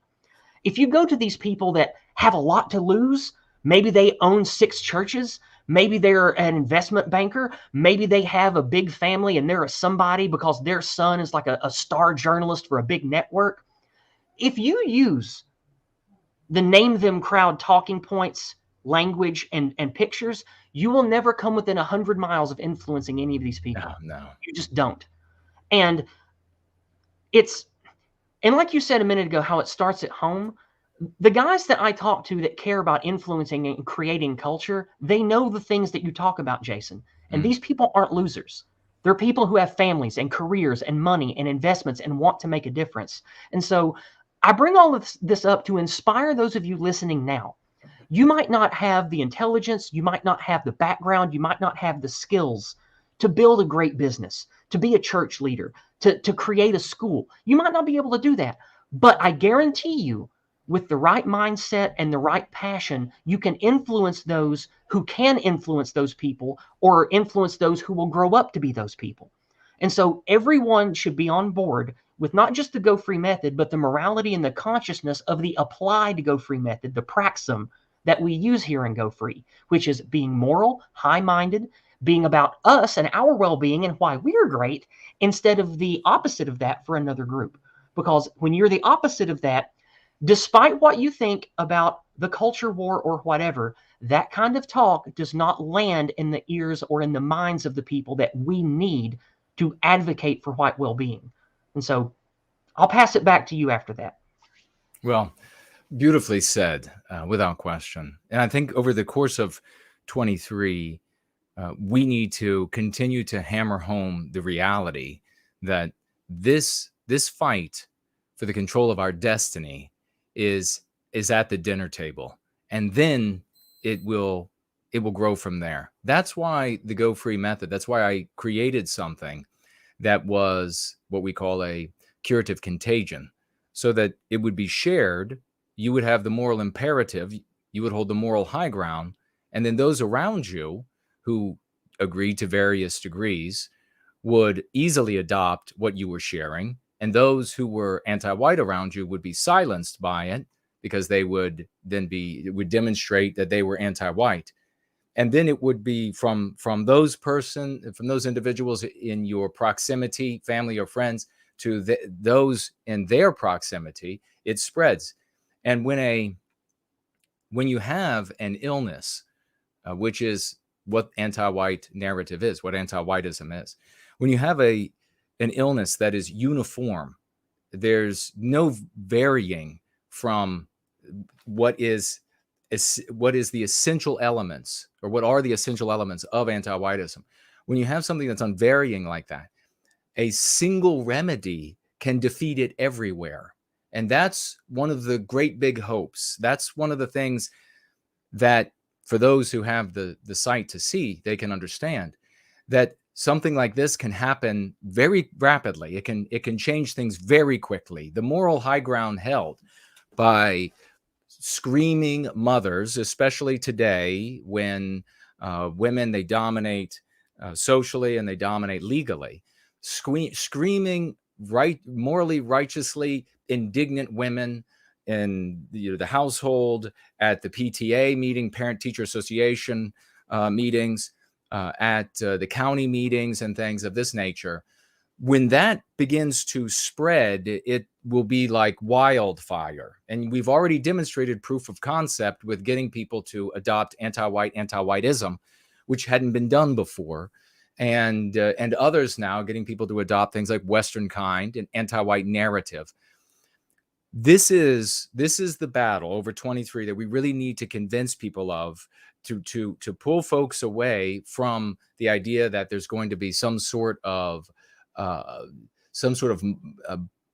snakes like marching through the streets of human beings that go as far as the eyes can see, and then they're going to force their will upon those who are effectively mortal gods with all the wealth they have. Nothing like it has ever existed on earth before. It would literally take a supernatural God to deal with these mortal gods that our money, our wealth, our genius, our creativity of the white man predominantly has created.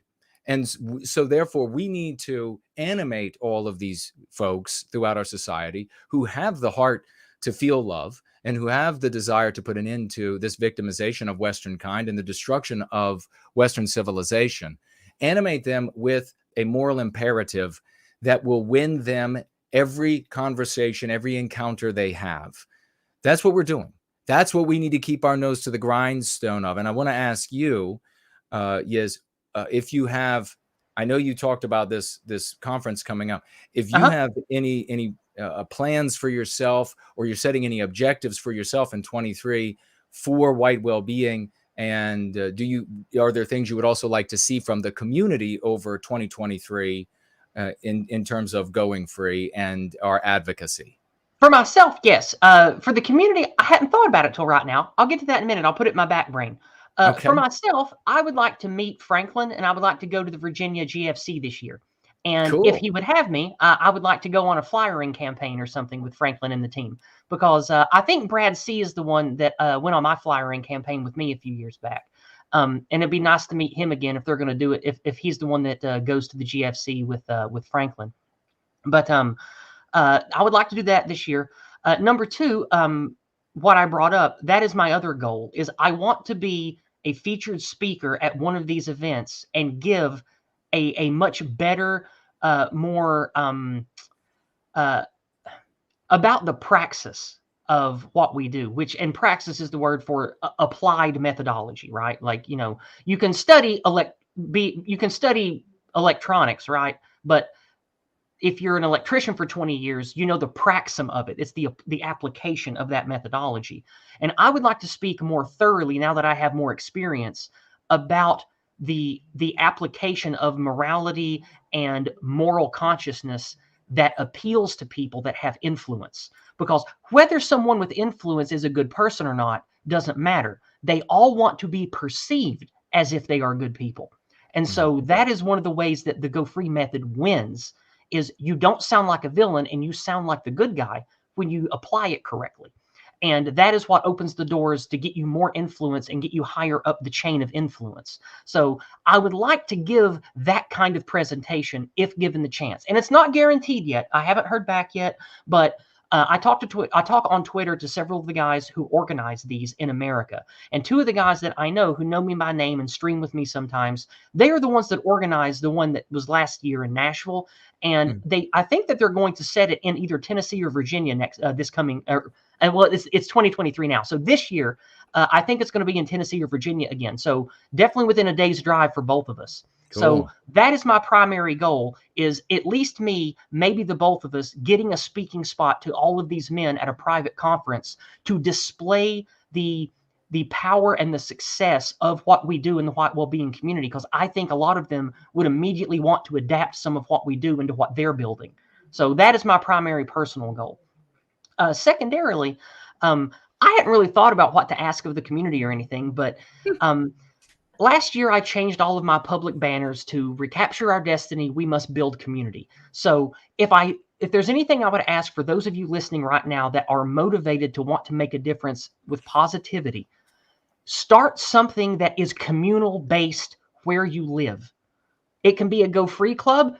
If you don't have the moxie to do that, or if you're scared or you think it would be detrimental for you to even do something that innocuous, start even smaller than that. Do something with one or two friends or family members and make a regular monthly, every month, or just, whenever there's a certain kind of game, maybe you got sports buddies, anytime there's a home game you can go watch together. Start something small that's communal that you can do with others and build community around that. And while you're doing it, like I said, don't be preachy, don't be hard with it. Be loving and cautious with planting seeds in whatever community thing it is you do. We need to build communities that will eventually network together into something bigger.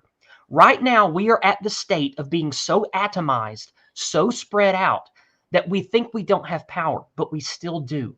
And we need to do everything we can to get that communal nature going, because the whole concept of an ethnic or racial consciousness relies on there being a fungible people. Well, fungible is not the right word. A tangible people. Tangible. Right now, I don't even know if the people of the West are even that. It's hard to even define what an American is anymore, what a British person is anymore. We're going to have to take that back and reclaim that first. And to do that, we have to have active communities that share traits and share ideas, and those need to be white positive ideas. And so that's what you as in the Go Free community can do. That's what you can do. Go out and do that. So if I'm going to ask anything of you for 2023, do that. That is absolutely beautiful. Yizz is amazing. I'm so excited, Yizz, about 23. Looking forward to all these different opportunities. Me too. It's just, and I know that we had a recent divorce from another community, and I would just like to say this community group has been doing meetups and community building for about 2.5, 3 years in the UK. And that group that you've divorced from would never get an invite to speak with these people. Just because of what they talk about and how they go about talking about things. So yes. Well, and I'll tell you this. I mean, and I don't mean anything disparaging to that community. I've met lots of wonderful people in that community. It's just the old school name them plus groping stuff does not get you up the food chain of influence. It just doesn't work. No, and they bottom line is there are different objectives, and when you have our objective is white well-being, and the objective of the folks who are really just shadows of jaywalkers, or because they're jaywalker shadows. I don't want to say the actual, because then they'll think I'm at YouTube disparaging that group, but they're really just jaywalker shadows who they just want to follow around and they want to bring negative attention to a group of people. But it's not just them. You know, it's like when I was talking about watching these videos, these videos of attacks on white people and the different groups that might be involved in those gang-like attacks, those ganging up, the lynching attacks. They just want to then focus negative attention on them. Not a scintilla of sentiment about, oh my God, that white person, their life is ruined. They're, psychologically, physically, the loved ones who know that happened to them and the horror that they experience and vicariously living that hell that their loved one went through. Not a scintilla of thought. So evidence that one, we don't have a people. Two, there's no peoplehood in white negativity. You're not going to be able to disparage another group of people and find anything positive for us in that endeavor. It doesn't matter if you collect trash, if you get together for picnics or something like that. You're not forming a people. You're not forming a communal love when you're white negative in any way, shape, or form. So that's one of the things, and I guess I'll say it while you're with me. I thought would be important to mention tonight is that we have in our endeavors to reach out, our efforts to reach out to folks who are implicitly white sympathetic, patriots, nationalists, and things where they would probably say that they are explicitly so if they knew you really well, they were family or otherwise, but publicly never. They're very concerned. They see the Go Free method and they see that it's love, hope, and redemption. And yes, I'm seeing on my Twitter, I'm even seeing from some comments on Gab that these folks, they see this and they're like, whoa, yes, I agree with that completely. Yeah. People who are otherwise implicit. There has never been an approach for the well-being of our people within the white sympathetic sphere that could ever get implicit white sympathetic people to say, yes, I agree with that every single time. And going to them, of course, with this different objective of bringing some sort of negative sentiment to some other race of man, of course, they're always going to reject. So the thing I want to mention is that the human animal is a really complex thing. Human thinking is dynamic, and it's a very difficult thing sometimes to define. And one of the issues is that people who come to the white sympathetic sphere, particularly explicit ones, they begin in a wonderful place, a valorous place, a noble place, and they see what's happening to Western kind, and they say, this is objectionable, I want to put an end to it. Somewhere along the way, they lose that original objective. Almost all. They end up adopting this objective of bringing negative attention to other races of man, but they still have like this echo of where they got started. And they end up thinking, because that echo is with them, that white positivity, that anybody who cares about white people, is their community. So folks, you have to make sure that when these people show up, that they know, and do it politely, that they know that this is not the place for them with that objective. Yeah. That you don't fit in here. Let them know. And I say to folks, you've landed in the wrong place, because you are your objective is to bring negative attention to jaywalkers. Ours is white well-being. If you want to adopt ours and get rid of that, then that's something different. But we need to make sure that, and I'll get your thought on this, Yizz, before we let you go, but we need to make sure that these people who are namers, whatever you want to call them, that when they show up, they know that we're not friends of theirs. This is not your community. We're not kind of namers or we're nothing like, we're the opposite of you. We're lovers, actual lovers, not just saying it because it's convenient. We're actual lovers of our people. We don't care about the warts on other groups of mankind. We're not going to be talking about them. And so you're not going to be welcome. It's very important, because we have all of these new folks who are implicitly white sympathetic, who are looking, and they're going to be looking at those conversations. And you remember you came to my picnic last year. Out of the like 23 people, I think, total that showed up or whatever, only I think the people that you and I already knew in the white well-being community, the handful of them that showed up, and 2 others were the only ones who were openly white sympathetic or anything. Everyone else was just a good, moral-minded American who's tired of the crap, and they want to do something that makes them feel like they're connected to others who are also tired of things being crap. And so these are the kind of people that are at the events that I host and the kind of events I go to. It's not people that, used to be part of the alt-right or people who are neo-Confederates or anything like that. No, it's mostly younger men, like younger than 30, who are just sick of it and want something better, and they realize they got to build it themselves. And these motivated young men, they need to understand using language like we use in the white well-being community is the way to talk about racial and ethnic identity for Western people and have success. And several of them have already gotten on board with me after learning it from me, either from my channel or at these meetups. So there are multiple people now that even when I'm not with them, even on other streams, like on Academic Agents channel, like on Uzulu's streams, even when I'm not there and they don't even know I'm listening, I'll hear them say anti-whiteism. No, that's anti-male. I don't say feminist or sexist anymore. That's anti-male. And to me, that is a win. Because if we get our people that care and are motivated using something even close to the Go Free method in every other avenue, then that is going to give them the success for tackling their particular bailiwick. And then that means we share something. And when you share something, you have community. And when you have a community, you can have a people.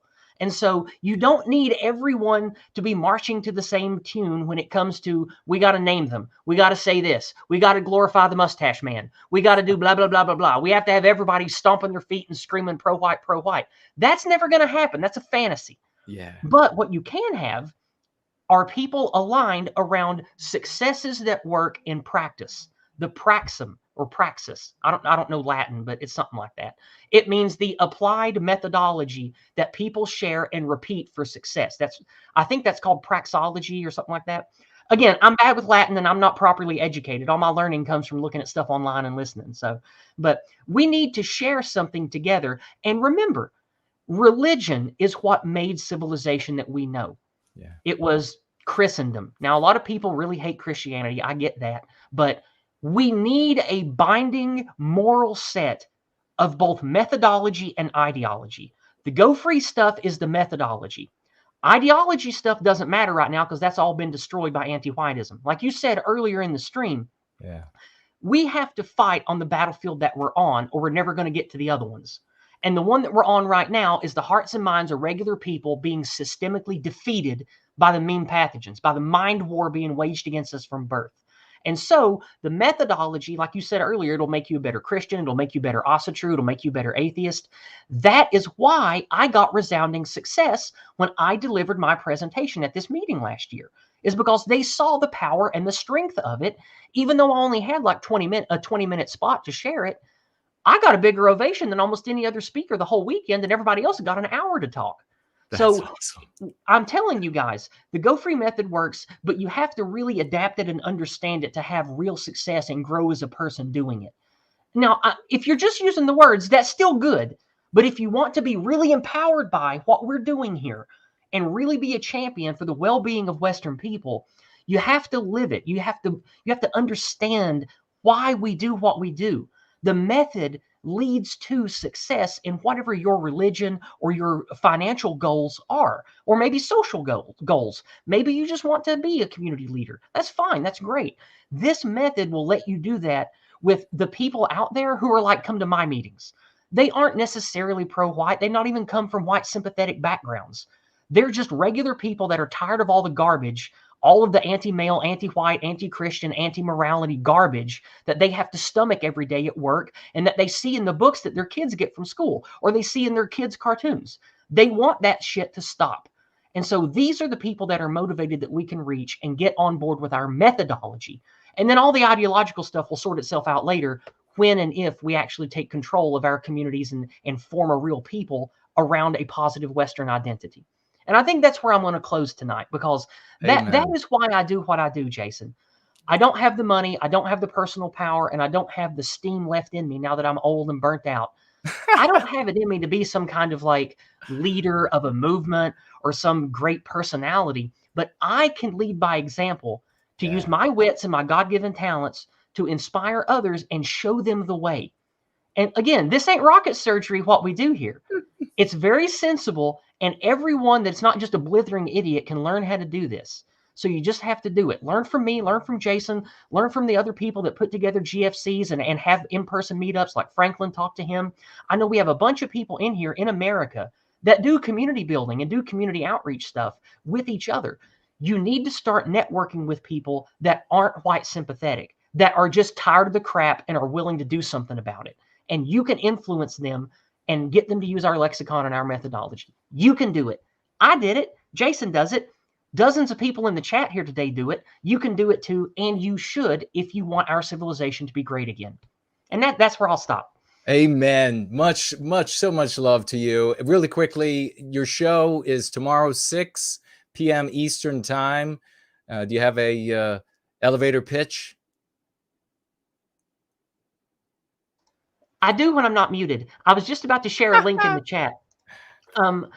Last week, just to let you know what kind of anti-white censorship we're up against. Last Monday, Jason came on a big community stream that I had because I run a show called Discordant Dragons, and I had a year-end celebration stream last Monday night at my usual time slot of 6 p.m. Eastern. Please come check me out. We live stream to YouTube, but they don't stay up. Since last week was just a community stream, I decided to test the waters again and let it stay up on YouTube. In less than an hour, it was taken down and my channel was given a hard strike for promoting violence against protected groups. Even though it was just a community stream where we got together to share love and positivity, and there was no foolishness, no violence, no disparaging other groups, nothing. YouTube censors us in a way that you would not believe unless you try to be a white sympathetic or pro-white content creator. You just don't understand the censorship we're up against. You don't. It is madness. I'll have a video. It'll have 200 live viewers. At the end of the stream, it says it has 86 views. And then the day after, it'll say it might have 200.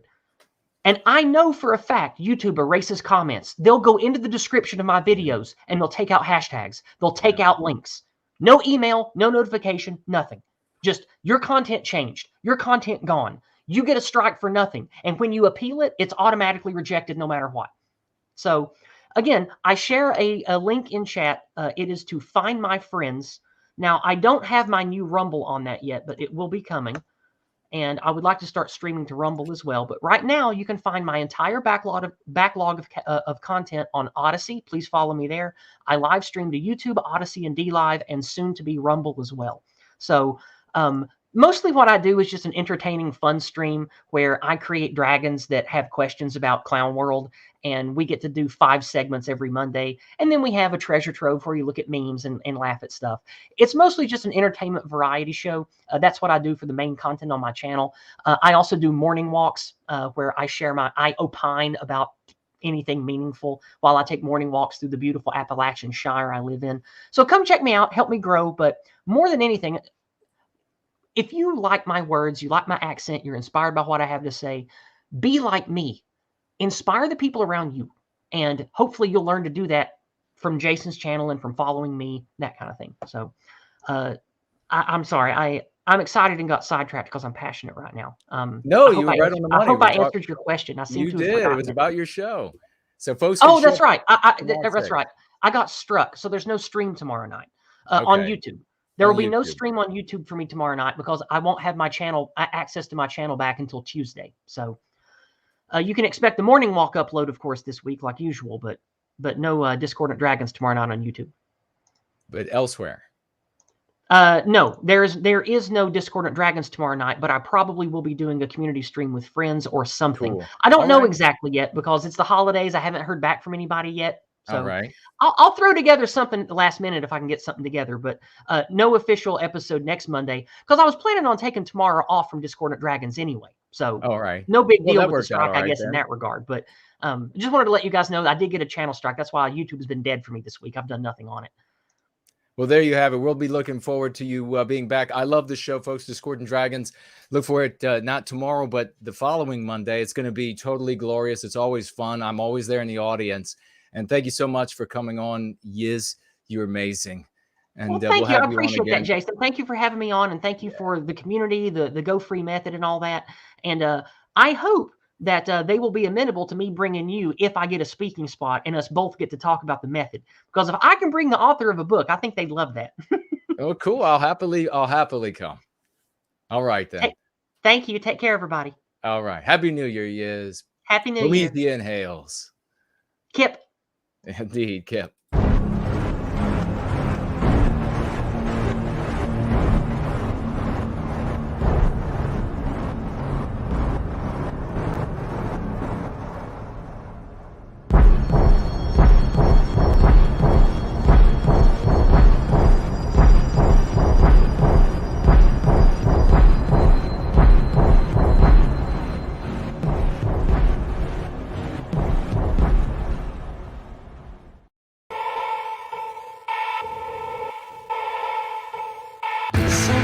I dare to think I was born in the wrong time, tending these hemorrhaging problems before I was alive. This generational trauma, do I call it mine? But if I do nothing, surely I'll be the last in my line. It's all a party over graves I wish would come to life and take back their places, see the terror in my enemies' eyes. Burn down the stages, cut the tapes, and let the newsrooms die. This revolution's convoluted, take it offline.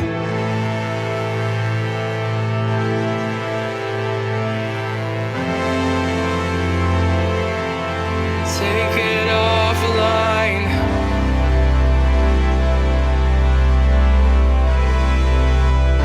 Take it offline. My generation saved the world in our video games. Primal desire satiated, our spirits decayed. This true danger was distraction and a loss of faith. Too disoriented to pick up the sword over lace. This psychological warfare's taking everyone out, digging us deeper till we're too far down to crawl ourselves out. We're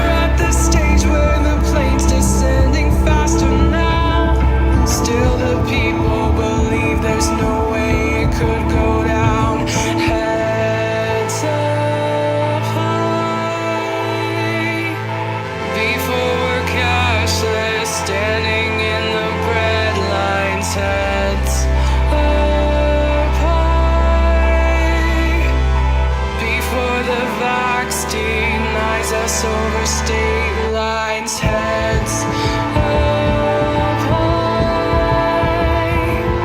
I guess it had to happen in my lifetime. Heads up high.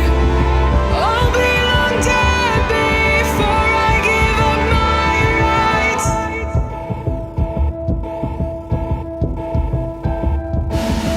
Some days I dare to think I was born in the right time. A tourniquet for the wounded out on the front lines. To stop the bleeding and go where I'm needed. My life is more than my own, and this virus starts in the mind. I know my history well, and I recognize abuse of power and overreach with no end in sight. Succumbing little by little just redraws the line until all freedom is gone. Oh, I said heads up high. Heads up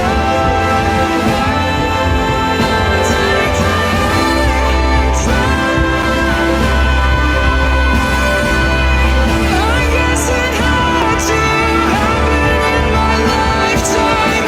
I'll be long dead before I give up my rights.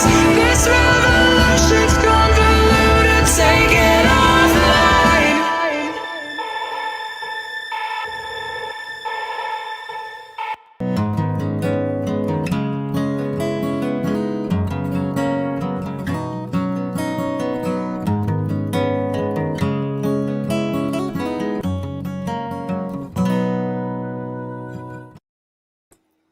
That, of course, was the great Olivia Key and her song Revolution, really moving. Yizz is always amazing, isn't she? We're going to have such a great year.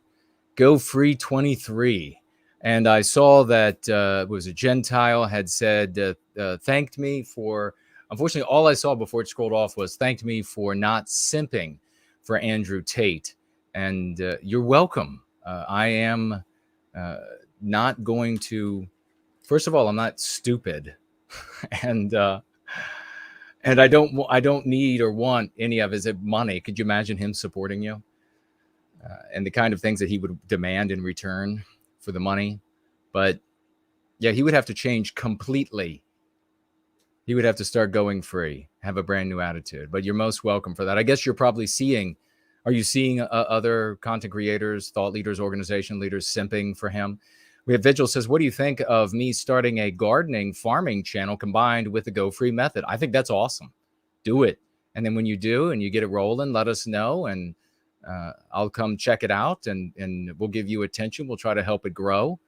And hopefully the folks that come there and end up adopting the Go Free method, they're just as made pristine as coming here.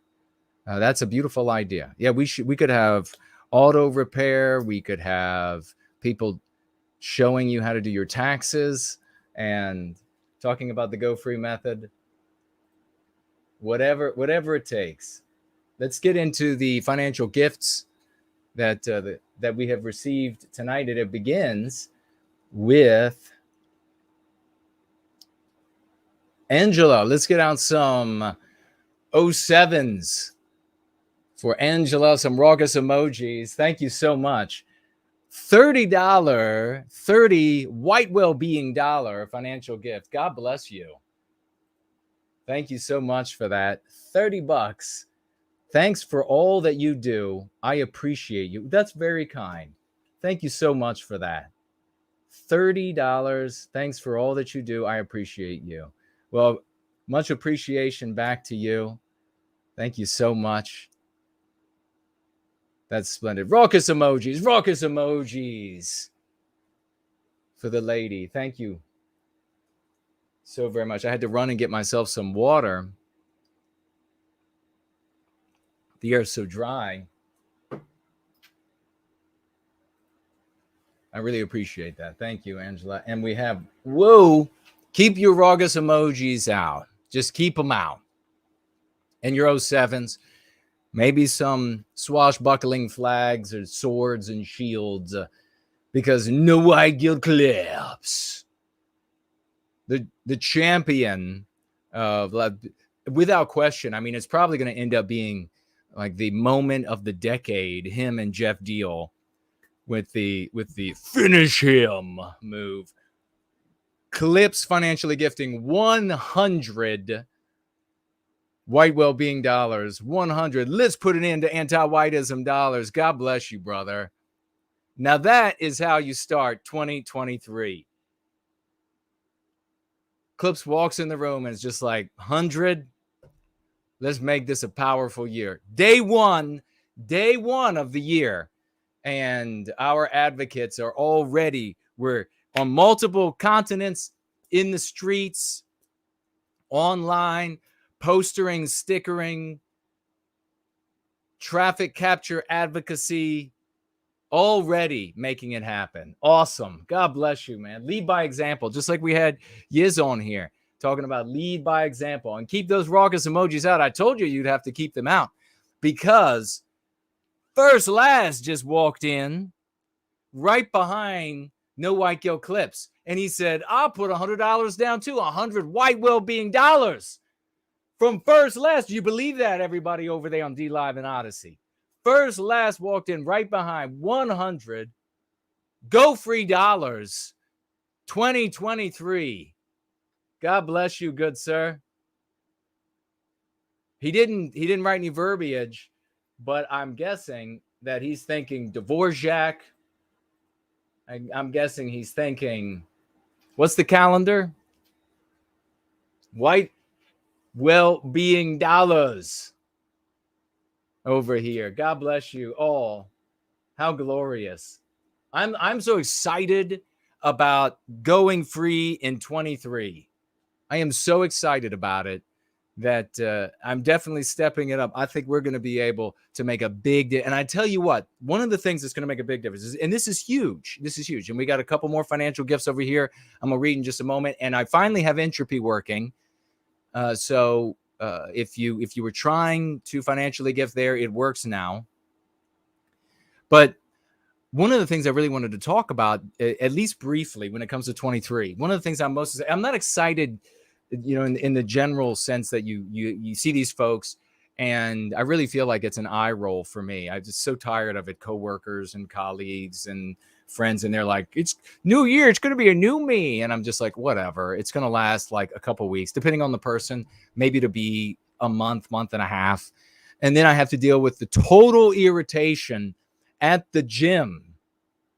I don't like, if you're one of those folks who are going to make the New Year's resolution to get in shape and you are not familiar with a gym, I'm going to tell you what to do first. Don't get the gym membership. The first thing you have to do is to develop. I'm saving you money here. Don't think to yourself, well, I'm spending, and so therefore I'll go to the gym. No, you won't. You have to develop a habit. And so make the commitment. If you want to make the New Year's resolution that you're going to get in shape, awesome. Make the commitment and then start doing those exercises at home. And when you can start exercising religiously 3 days a week for a couple months, 3 months even, then you can head on out to go to the gym and get a membership. Because now you've demonstrated to yourself, I've developed this behavior and I'm going to be able to continue it. So I'm going to get the membership now. Do not go to the gym and get the membership first. Unless you have, knowledge of yourself that you absolutely will be. But most of you will just be lying to yourselves if you think, well, if I'm trapped in a contract for a year, no, you won't. That's just the reality. And so what ends up happening for me and all of the people who regularly go to the gym, we are suddenly surrounded by folks who are obese. They're just gross. They don't know what they're doing. They're taking their time. They're on the phones.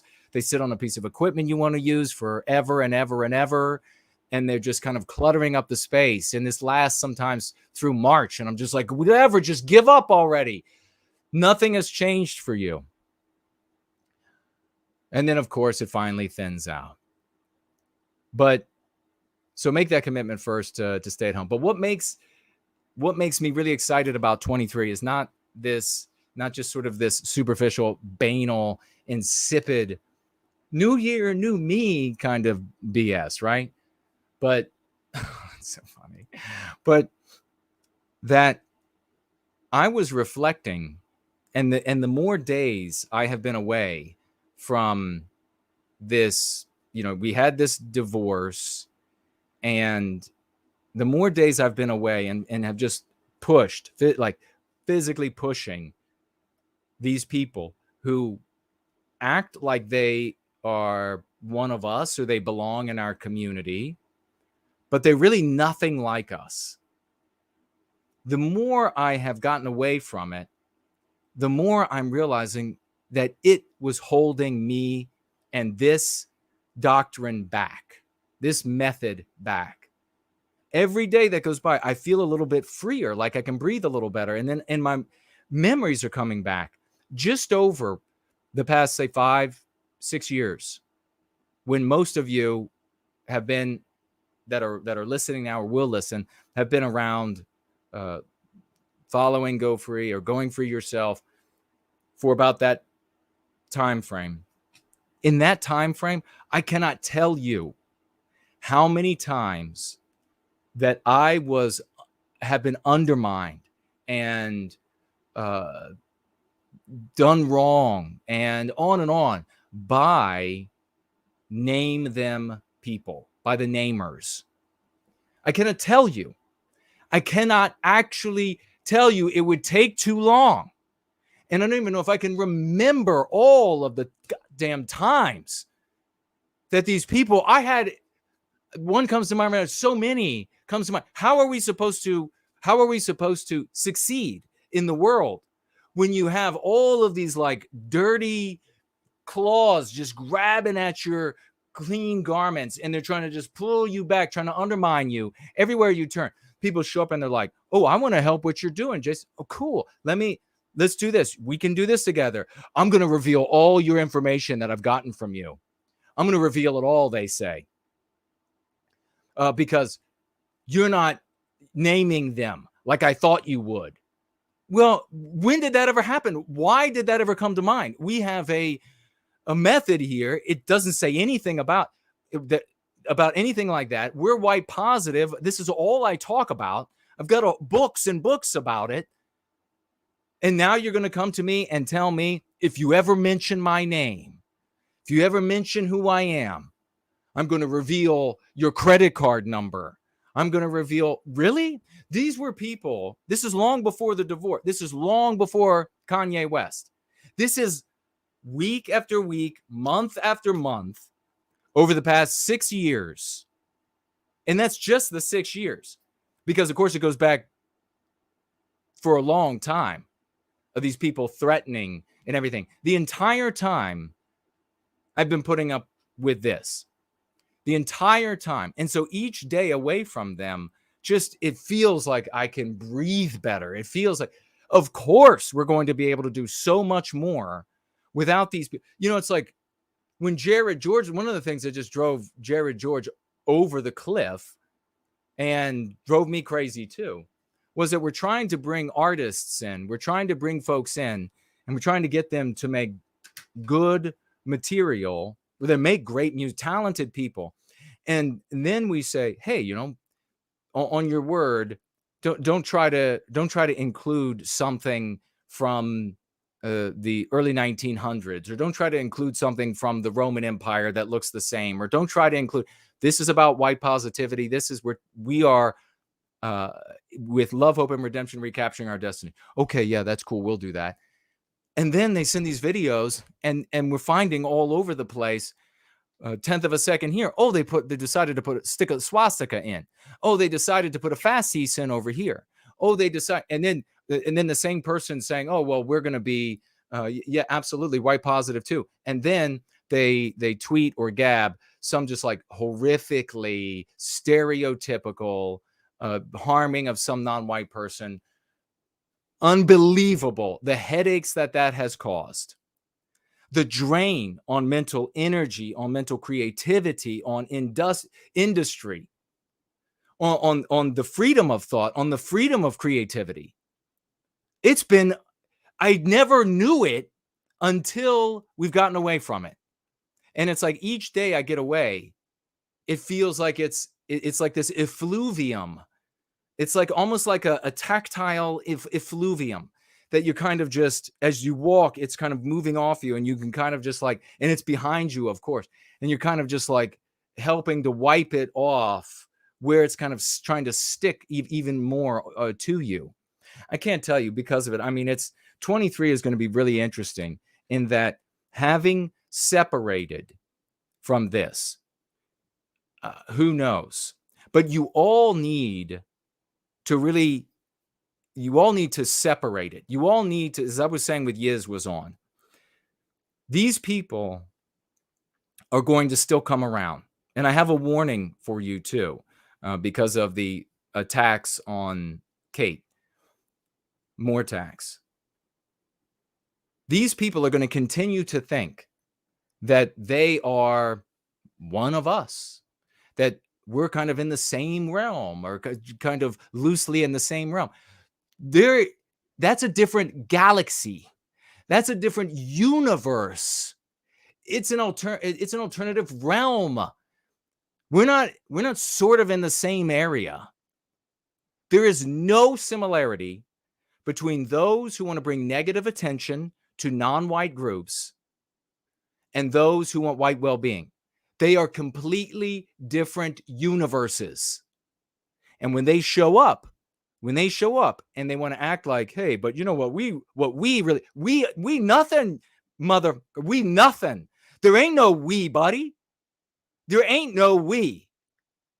You want to bring your objective is to bring negative attention to non-white people, whether it's jaywalkers or whatever. And our objective is white well-being. There ain't no we. So if you want to stay on with that objective, then piss off. And you better be doing that, ladies and gentlemen. You better give them the opportunity to do right, and then just say, okay, I will block you.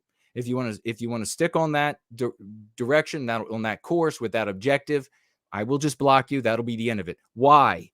Because there are thousands upon thousands of implicitly white sympathetic people that are demonstrating on a daily basis are good with love, hope, and redemption for Western kind. They're good with it. Every day we have proof of concept on these different platforms. They're watching how you talk to those people. And if you talk to them, if you're saying like, well, you know what, we and you're like including the namer folks and et cetera, including that, all those thousands and thousands, which will bring tens and hundreds of thousands, and then those millions more, they're going to reject you. They're going to say, I don't want any part of that. That's the stereotypical evil. They're going to want nothing to do with you. And those folks, I'm going to tell you, they're sick. They're more attacks on Kate. And I want you to be aware of this for yourselves, that these folks, when they see that you support me, and it's important, maybe Kate will speak to it some in the live chat. When they see that you support me, you're retweeting, you're regabbing, you're sharing Facebook posts, Minds posts, whatever it might be, they are looking at you and then deciding, oh, this is a person who's magnifying the no white guilt guy.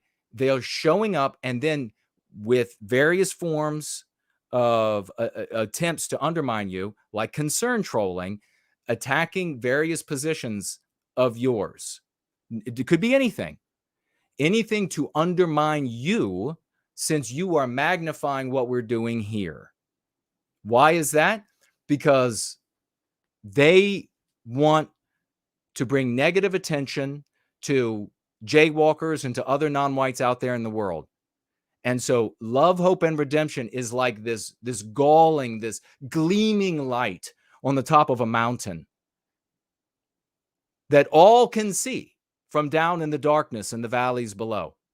And so these namers and the rest of them, they're trying to gouge your eyes out so that you cannot see it, so that people who would follow you won't follow you because some concern troll has showed up and is commenting.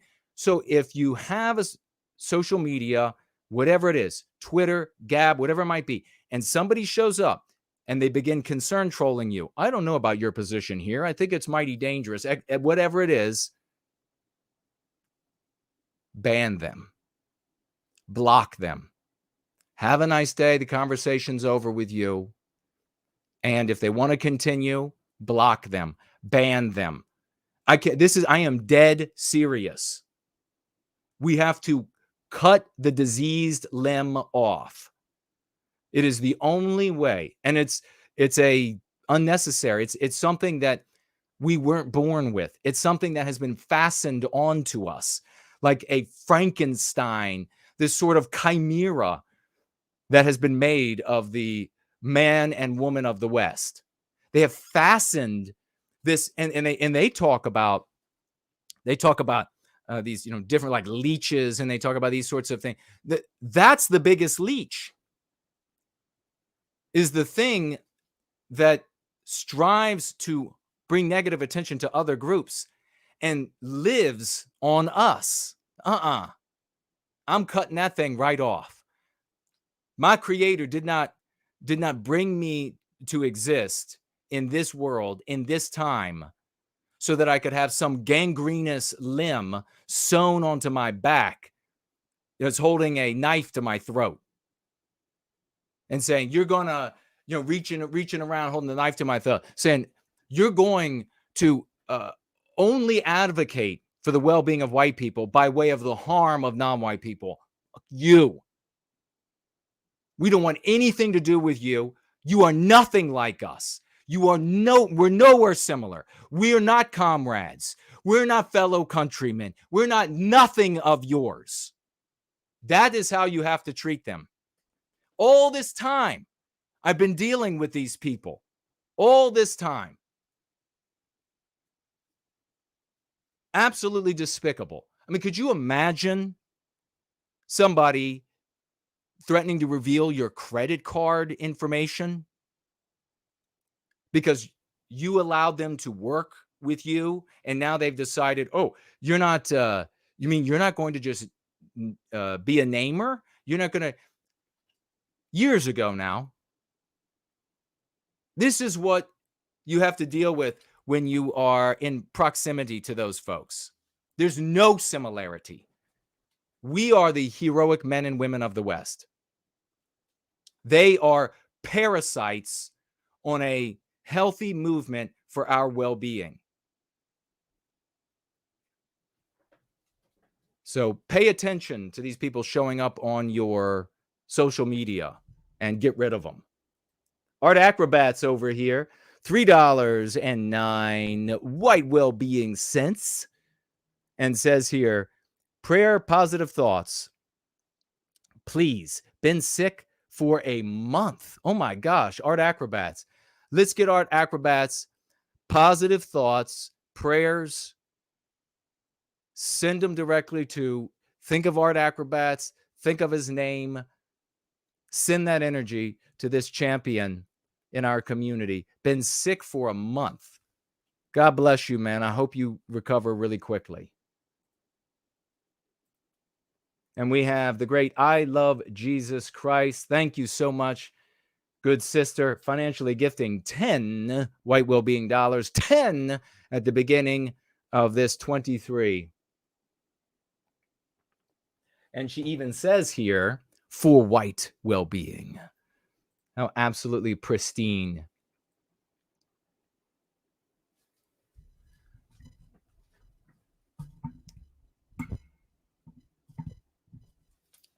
Let's see now what we have over here on entropy.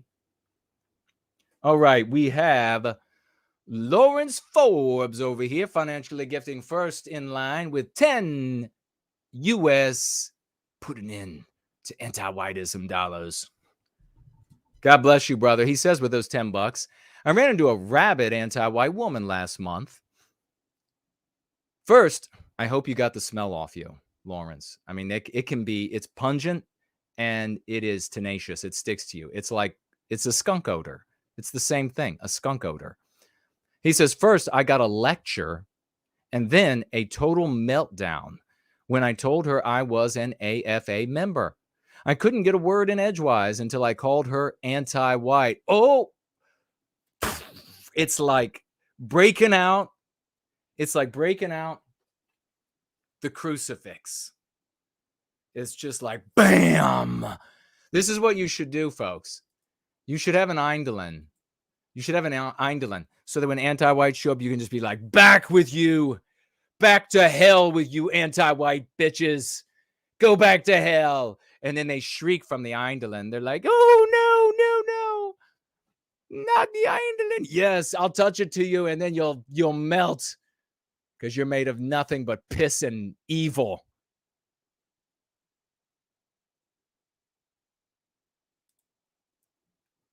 It's called her anti-white. He said that stopped her in her tracks with an incredulous look on her face. I've since ordered your Go Free book. Folks, let's get some applause for Lawrence. That's an epic testimonial. I'm going to share it again. I want everybody to hear it. And you know what? I'm going to hold both hands up to my ears because I want to hear from the rest of the white sympathetic sphere. Oh yeah, your shit doesn't work? I mean, it hasn't been working, right?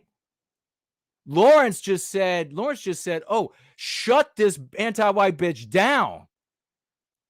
You know, Lawrence saying this is like the 10,000th time that I have heard of the Go Free lexicon dominating in conversation, argumentation with rabid anti-whites, with people you love dearly and you need them to come over because you can't stand the relationship with them any longer if they don't.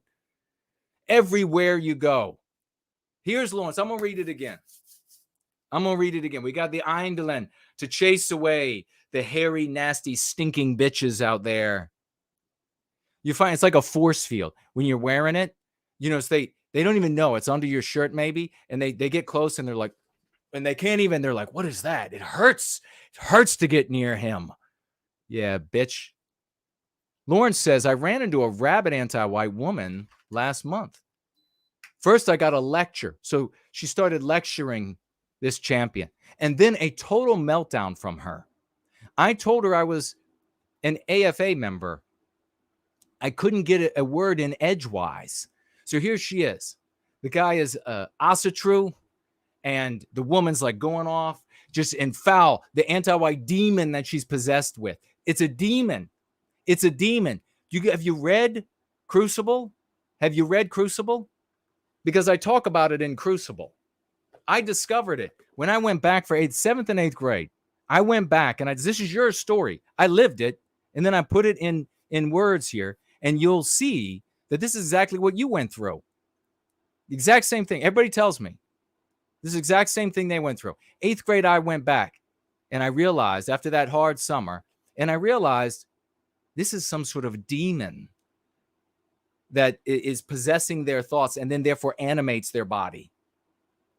I refer to it in the book as a Dybbuk.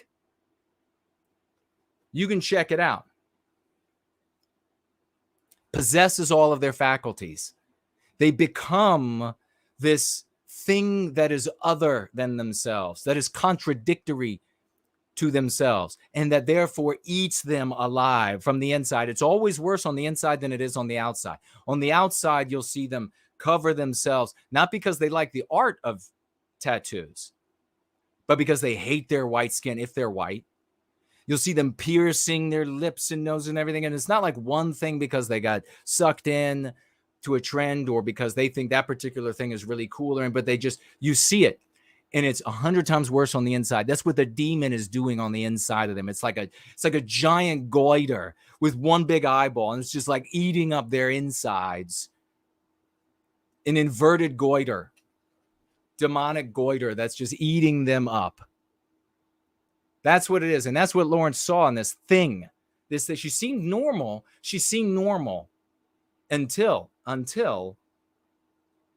a priest of the Go Free method walked by. And then the demon comes out. The demon shrieks through them. You know, for God's sake, I'm serious here. If you, and you probably have, Lawrence did, you've seen this in action. How many folks out there, there are millions who believe that there are supernatural beings that can possess people. How many of those folks have you actually ran into? How many folks have you actually run into possessed by the anti-white demon? So, should you believe in the anti-white demon and combat it? We have the words for you, the concepts for you to defeat that demon. And we do it all the time.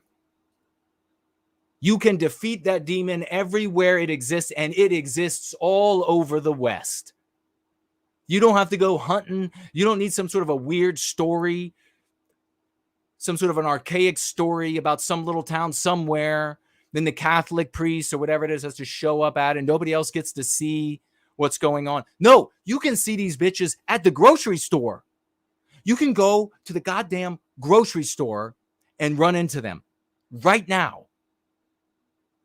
So you should be giving a lot more thought to the reality of these anti-white demons possessing our brothers and sisters and non-white people out there. And then developing in you the practice that can defeat them, that can exorcise these demons out of these people. I mean, we can actually use these words literally. We can exorcise the demon. We do. People do it on themselves. They exorcise these anti-white demons out of themselves, these meme pathogens. They do it all the time here in Service to White Wellbeing. They go to their family members and they exorcise the demons. They go to their friends and they exorcise the demons. Happens all the time. We should use the vernacular because it, for us, is a reality. For religion, it's impossible to find. For religion, it's nowhere to be. But in the real world, it's everywhere. You know where else it is? It's in those Catholic priests. How many preachers and priests and etc., deacons and the rest, how many of them have you met who were rabidly anti-white? There's supposedly men, and then you're talking about the clergy, women of God, and yet they're possessed by demons, ones that actually destroy their lives, that actually destroy our civilization, that actually destroy families. No, ain't nobody levitating in your house and growing horns. You got it? Ain't nobody doing that. No, nobody's doing that.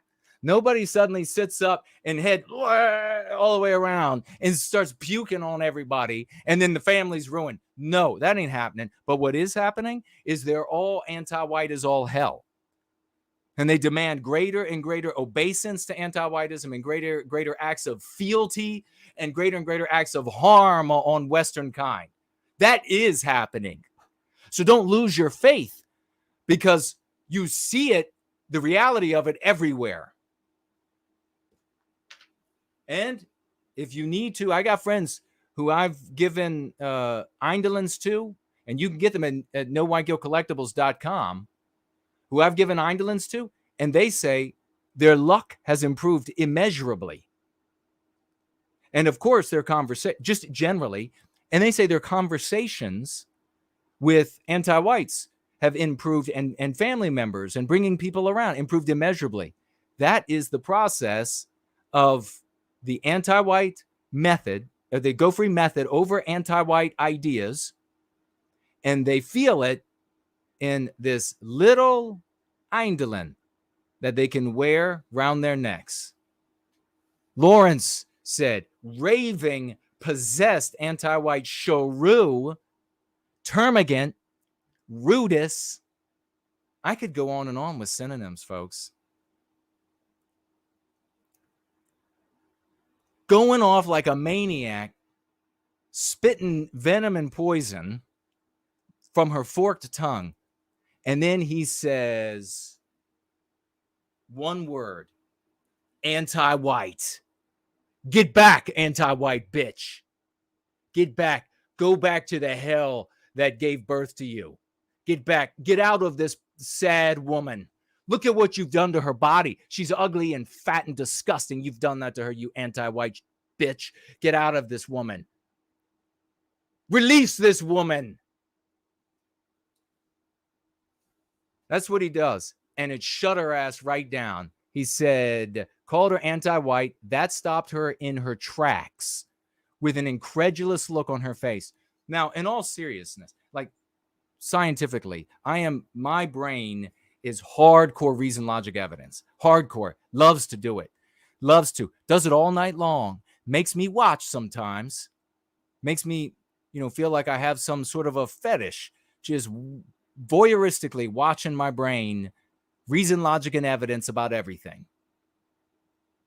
And I watch it happening. And you have here, why did that stop her in her tracks? Why? I want you all to think about it.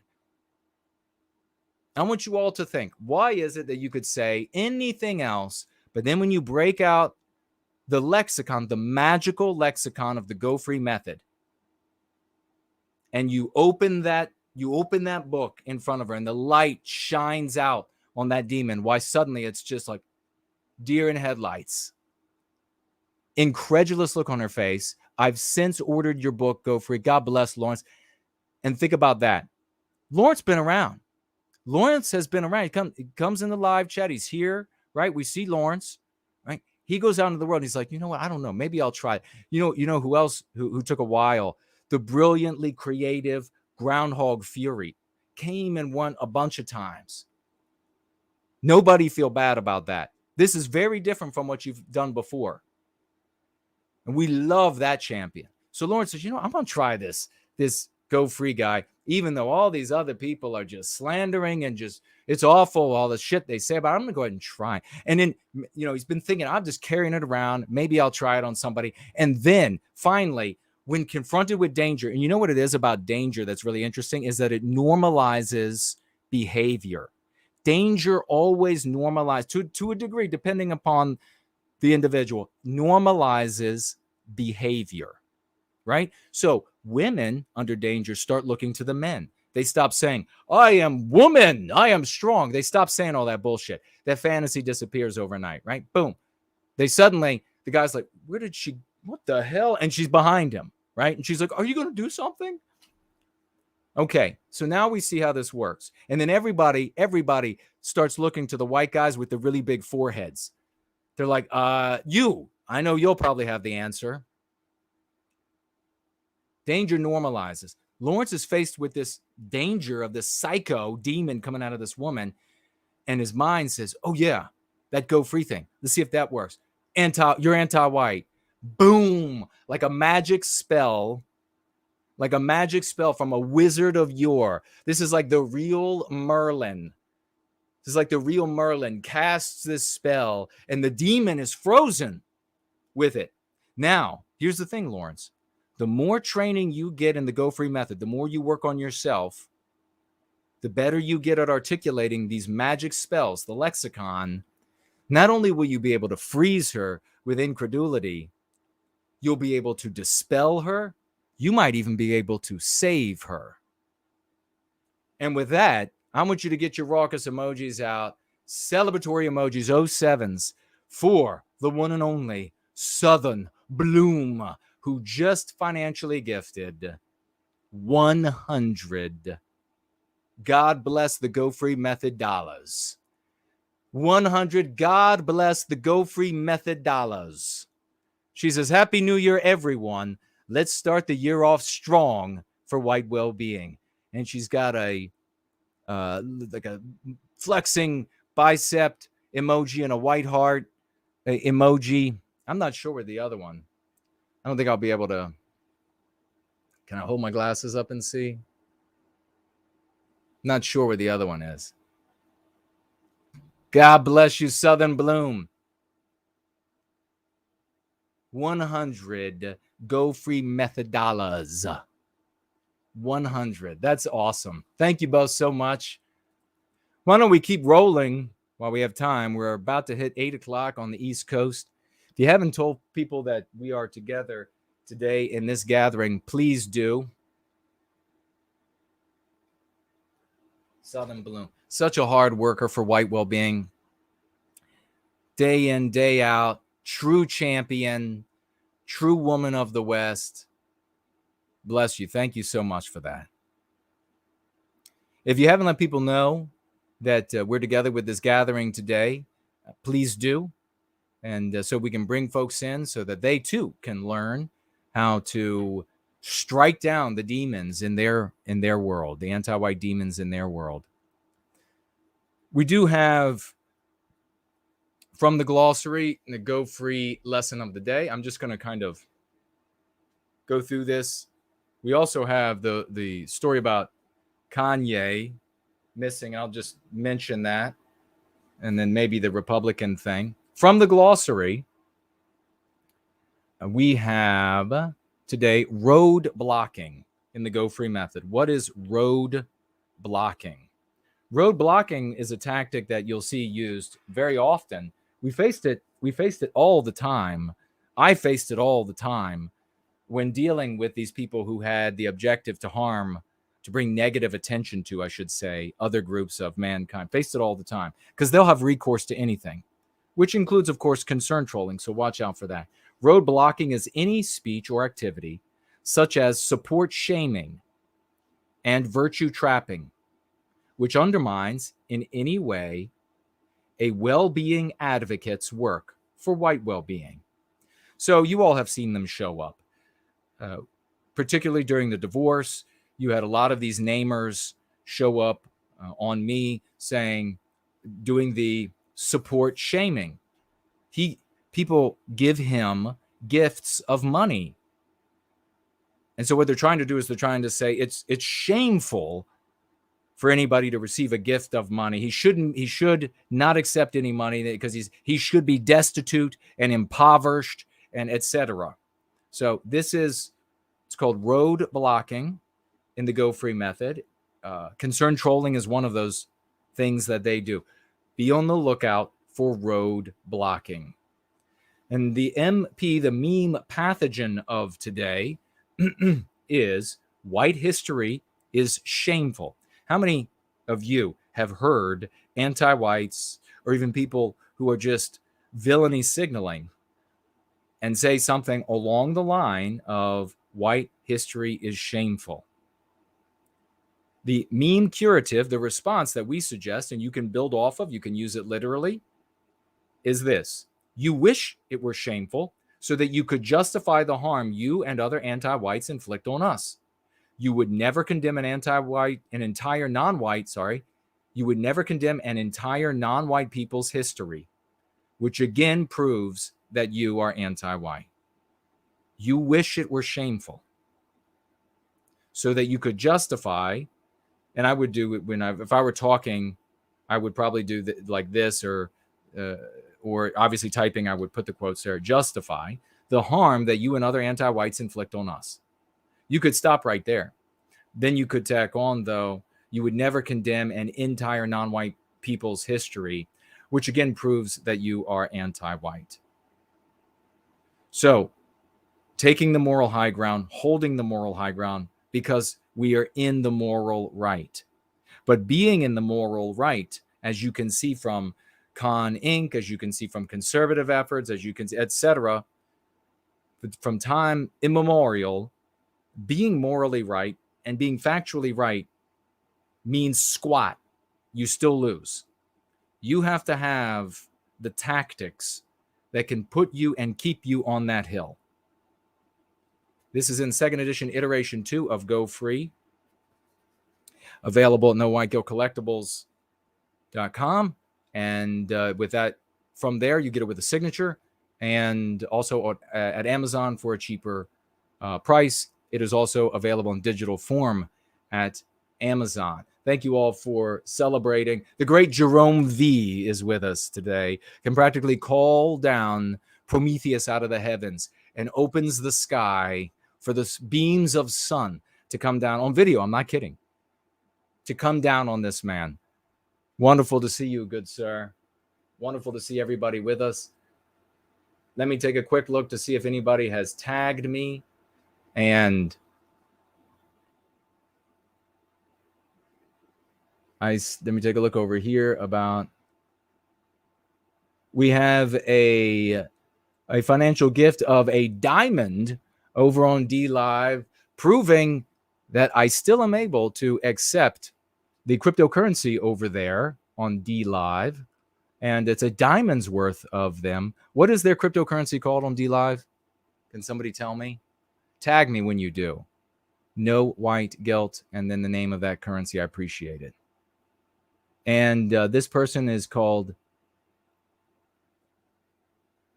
Easy Blend.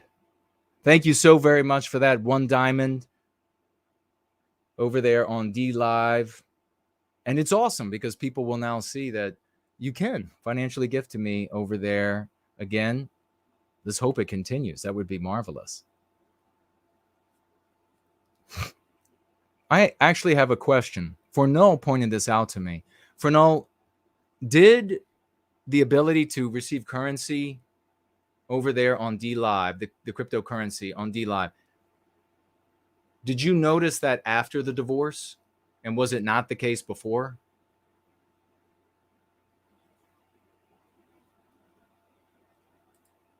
And let's see, over here on Odyssey, we have a financial gift of $1 from White Wellbeing Advocate. Thank you so much for that $1 over there on Odyssey. Said, I sent you the lyrics to that song. Wasn't able to send the audio file. Oh, awesome. That's right. To my email or on Skype. Yeah, I was asking about that. How can we get the audio? You'll have to. What about Telegram? Can you load it up there? And then we have White Wellbeing Advocate, another $1 financial gift over there on Odyssey. And he says, I'm not a rap artist per se. I actually like a range of music and have done a range of different styles. Well, very, very cool. Yes. Yeah, I would like to hear. I'd like to be able to play it. So we'll have to find a way for me to be able to download the audio file. If you have a Telegram, I'm sure you can upload it there. Thank you very much for both the financial gifts and looking forward to seeing the lyrics and thinking about me when it comes to the lyrics, because I'm unable to understand lyrics very well for whatever reason it is. I mean, God, the creator, giveth and he taketh away. And when you're going to give to me in some ways that are really big, he's got to take a little something here and there. It makes sense. It's to be fair.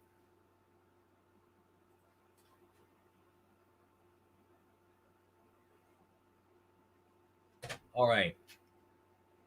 Let me see. Papa Viking is here. Great to see you. John is here. John is here. Art Acrobat says, can we no longer name anti-white individuals? I'm not sure I understand what you mean, brother. To be clear, if you have a situation that is going to be complicated in your explanation, to not say, for example, if you were talking about an conversation with 3 anti-whites, and one of them was a white anti-white, one of them was a black anti-white, and one of them was a Jewish anti-white, and you had to specify because otherwise the story wouldn't make sense or whatever, then you can specify that particular anti-white. But generally speaking, we're in the center of our story. And this is it's a real illness that white people suffer from. And by God, you're going to get it. The white race, you're going to get this somehow. That we are authoring. When we are at the center of our story, we author it. There is no need to continue to supplant what should be subjective with objective. Stop it. Stop it. There's a group of people out there that they're bright, and they're scientists, they're writers, they're creators, they're thinkers, they all kinds of in their community, people of merit, people of name, of course, the other end of the spectrum as well. But I'm just saying, those individuals who have achieved scientific success on their own, by way of their own efforts, they're able to, in those environments, see things objectively. But when it comes to, and this is not 100% the case, but for the ones I'm talking about, when it comes to their people, the group of their people, they see it all subjectively. You are not made more correct by being objective when it comes to our people's well-being. You're just made a loser again and again and again. So that's one of the hurdles that we face. And I'm not saying that Art Acrobat's doing it. I'm saying generally, it's one of the hurdles we face when it comes to people, white people in general, our brothers and sisters, but white people who are more scientifically minded. They think that the outcome of their musings, the value of it or legitimacy of it, is increased by way of an objective lens. But it's not. It's simply not. Look at where we are today. I mean, if they really want to be objective, they should be able to look at the time frame of where we are and where we were and objectively say, holy shit, this doesn't work. Look at where we are. And then they can project where we're going to be if the trend continues. So it's time to stop with the objectivity when it comes to all of the peoples of the world, all of the, and the vis-a-vis our well-being. So you have us, those white people who care about white well-being. And you have non-white people who care about white well-being, who oppose anti-whiteism. And then out in the world, there are people who are like just the gray background, who just, they don't want to be on one side or the other. They don't want a position or other. They're just in the gray background. And then you have the victimizer in our story, the anti-whites. And how do we know who they are? Because they identify themselves with the things they think, the things they say, the actions they engage in. That's all you need to know when it comes to our people's well-being. You don't have to know this particular group's history and how they view us and what they call us, and that particular group's history and what they view and how they call us, and on and on and on. Stop it with that. I learned all that shit. And then I was smart enough to say, okay, this is all failing. This is all useless. And more importantly, I learned all of that stuff and I saw, well, wait a second. They can say the exact same things about us. In fact, the anti-white narrative is chocked full of it. And so their interpretation of the warts of the white race is endorsed by the state and believed by the vast majority of people. So how do you think you're going to be able to compete with that? It goes right back to the just historical revisionism on every count.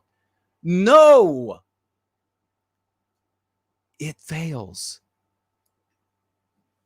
It doesn't serve white well-being. And that is why I'm so glad to be divorced from so many of those people. Because all along, I was trying to talk them out of serving what ultimately was, they were serving an objective that was different from mine. And there's no way, no wonder they couldn't be convinced, right? There's no way they're going to get to bringing negative attention to non-white people by way of thoughts, deeds, and actions, etc., that bring us closer and closer to white well-being. The whole time they're like, this is what I felt like the whole time. And God, it's liberating. I love it. God, it's liberating. This is what it's like. You should feel this energy too. However many what are there, 100 with us right now? Not even that. Not even that. You should feel this too. I would kind of set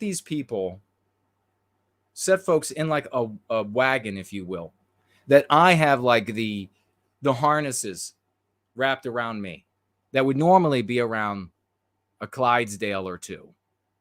And I'm like pulling it along. And I say to them, look, please just get into this. I'm going away. That's working. Just get into the wagon. Let me pull. You'll see. So they sit in the wagon and I'm struggling. I'm tugging on these lines, trying to pull all these folks along in this wagon. And they're like, well, wait, we want to go down that road over there. Where are you going? We want to go. So they start pulling on the rein. No. We want you to go over here where you demonize non-white people. We want you to head that way. No. And so now with the divorce, they've all been thrown out of the wagon. This puppy is easy to pull. But we need to bring a lot more people in. And that's one of the things I wanted to say in the announcements is that we are having a lot of new folks, white, sympathetic, but implicit folks showing up. What does that mean? That means they're going to be using the locutions of anti-whiteism. They're going to be speaking with their verbiage. They're going to be using the anti-white slur and concept racist. They're going to be, and so what we need to do is we need to be empathetic to that. We need to be understanding. Don't attack these people. Some of them might show up and they just want to share, oh, well, this is whatever words, whatever concepts they use from the anti-white narrative, right? Maybe they have a particular penchant for hating on what they refer to as feminists. You can say to them, you could say, well, feminism is a subcategory of anti-whiteism. But really, they're just there because they just show up because they want to shout about feminism a little bit and then go. Let them do it. Be receptive to these folks, these implicitly white sympathetic people. Let them show up. Let them sort of see and feel the vibe, how we talk about things. Not only the lexical, but the dialectical way that we approach the challenges that we face in all Western countries. So be sympathetic to them. These are not the ant-nat, cult-nat types that want to show up and they want to try to pull the reins and get us to go down a completely different road. These are people who care about Western kind. They care about our norms. They care about our future. They care about our countries. And they're just coming out for the first time of the anti-white narrative, and they're just having a peek. So make sure that when they see us, that we are inviting. And if you hear me saying this today, to be inviting and to handle these people as though you love them, because we do, we love them. To understand that some of them will show up just to complain about their particular gripe, whatever it might be, and then to just go because that's what they do, that they'll come and go, and that's fine. If you hear that from me, and there are others who are members of our community or advocates for white well-being, however you want to identify, and they didn't hear me, and they go hard at some of the folks who are new and show up and who are implicit and may disagree with us, make sure that you tell them what I said here today. That, hey, we want to be understanding. We want to be empathetic. We want them to just see how we do things. We're no longer in this sort of arm wrestle with people who want us to go some vile direction. So we have to try to get out of that mode, if you know what I mean. We got to get out of that mode. We got to be more accepting of these people. Let them see. Let them see. And I will do my best to lead by example. I know Yizz will. Let them see how we address the challenges. We know, for example, some folks out there, they really, they're just laser focused on the feminists. Maybe it's a guy whose wife went feminist and she ruined him and left him and she's gone. And so he's just on the feminists. He just wants to talk about the feminists. It's all about the feminists and whatever, right? Let him come up and shout about it. And then you know what? Maybe he sits around, he lurks, and he sees how we talk about these things, and his head cools down and he sees, whoa, this will actually defeat the feminists. Oh yeah, these feminists that's actually anti-white, targets the white race and the white family, ruining the white family. Okay, it fits under the rubric of anti-whiteism. Okay, I get it. And then suddenly that guy is as passionate about anti-whiteism. Yeah? As passionate about anti-whiteism as he was about feminism. And then you know what ends up happening? Every time he wants to go at anti-whiteism, he thinks of the wife that ruined his life. That's an unending passion, right? That's somebody we want on our side. So please keep that in mind. Now, we're no longer in the arm wrestle with the cultnats trying to lead us down a vile direction. We are now we now want to be like homemakers to people who already agree with us in almost every way. You know, even these people who want to say, I don't see color. They agree with us. They want Western civilization. I've never met a person who said that they were handicapped and couldn't see color, who wanted like the culture of like sub-Saharan Africa in their community. They want Western civilization.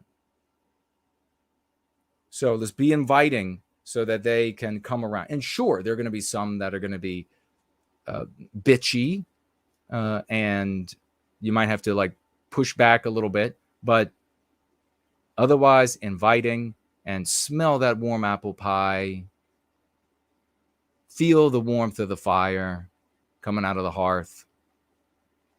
Yeah. Hear the melodiousness of the ladies and gentlemen's laughter in the background. That's what we want. God bless everybody. And yeah, when the cultnats, when the namers, when they show up, just be like, you're in the wrong place. I've actually said that to more than a handful now, where I've just said, no, you're in the wrong place. And they disappear right away. There's like no argument for that. Like, no, you're in the wrong place. We're serving white well-being. You're in the wrong place. No response. Okay, good. So make sure you do that. I want to also announcement, 4Null has going 24/7 synthwave music on his all of them, YouTube, on all his platforms. And if he hasn't shared it, if he's still here, maybe he can, or maybe somebody else can. Cornelius Newland on YouTube, 24/7. This hero is sharing synthwave music on all his platforms. You can show up there. You can drop a comment. You can leave a comment for somebody at 8 in the morning and then come back and get the response at 8 in the evening. All right. It's really cool. Check it out. The great 4Null is doing it. We love him for it. I want to give a big thank you to Western Vanguard, who I reached out to on Twitter. I said, hey, I'm doing this funny little clip, and I wondered if you could do this for me. He did. He jumped right. He's like, yeah, absolutely. Bam, there it is. And it was perfect. It couldn't have been better. So a big thank you, big attaboy to Western Vanguard on Twitter. Thank you so much, good brother. Really appreciate it.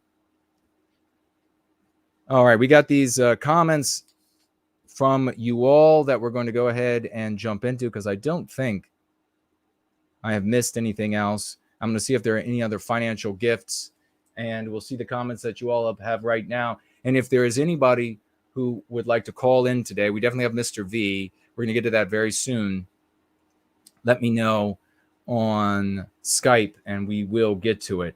And we have the great slots, ladies and gentlemen, over here. 2023 going free, $5 financial gift. God bless you, brother. Valuable advice today, he writes. And Promethean New Year. I love the sound of that. A Promethean New Year. Yes, a Promethean New Year to all of you. That's beautiful, isn't it? Doesn't it actually just sound beautiful? Promethean New Year. A Promethean New Year to every one of you. God bless you, slots. He is awesome. So this is going to mean with this reorienting, and I hope this doesn't take a lot of time for this community. I hope we can be like, when it comes in military terms, if you're like running divisions or whatever, it takes a long time to turn things around. But if you have like a special forces outfit, bam, it can turn on a dime. I want us to be like that. Special forces. Turn on a dime and reoriented, making sure the things we say are, and spend some time this first, maybe if you have to, week of 23, thinking about, okay, I'm not arm wrestling with the cultnats anymore. I'm now befriending the people who already agree with us, implicit white sympathetic folks out there. I'm now befriending them. So make sure you reach out to these people. That's going to mean different chat groups, right? That's going to, you're going to have to go out and find new chat groups, make new friends. It'll be worthwhile, I promise you.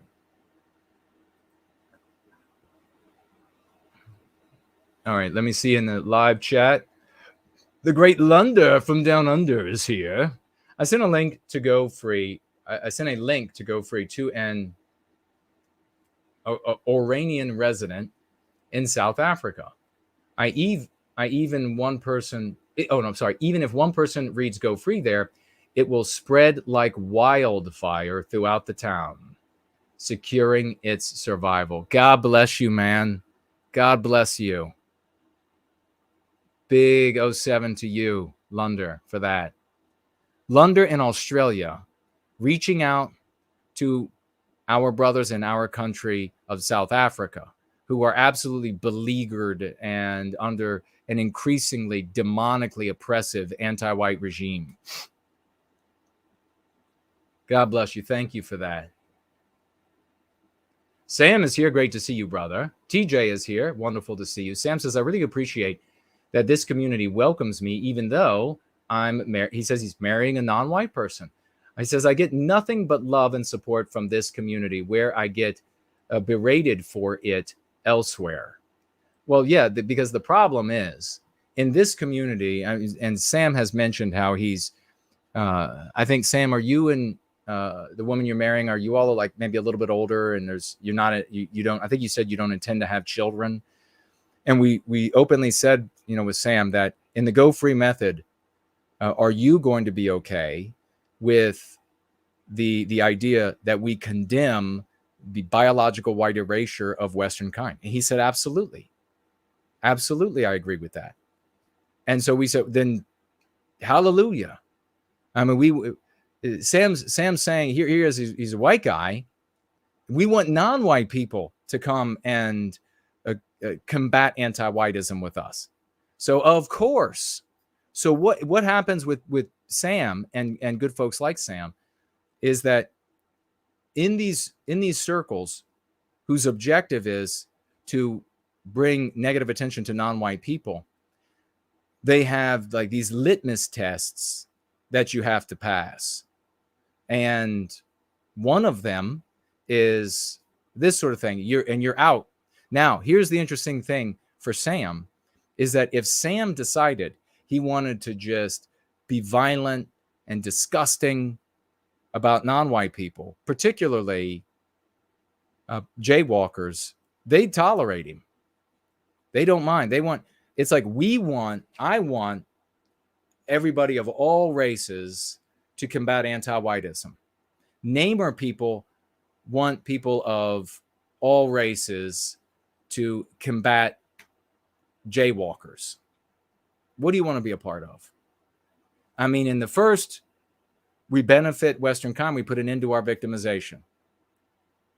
And in the latter, it's totally feckless. It will never achieve anything. And fortunately, it won't harm a whole group of people, but it will ruin your life. As in Ye's law. Lead Reckoning is here. Great to see you. First Last says, excellent description. I don't know what about, but you're welcome, brother. Ozark is here. Great to see you. Oh, wow. Is this true? Art Acrobat said Joe Biden dropped Kamala Harris from 24 campaign. Is that true? I just told Kate, what was it, yesterday? That I didn't think that if he ran again, he would keep her. No way. Did that really happen?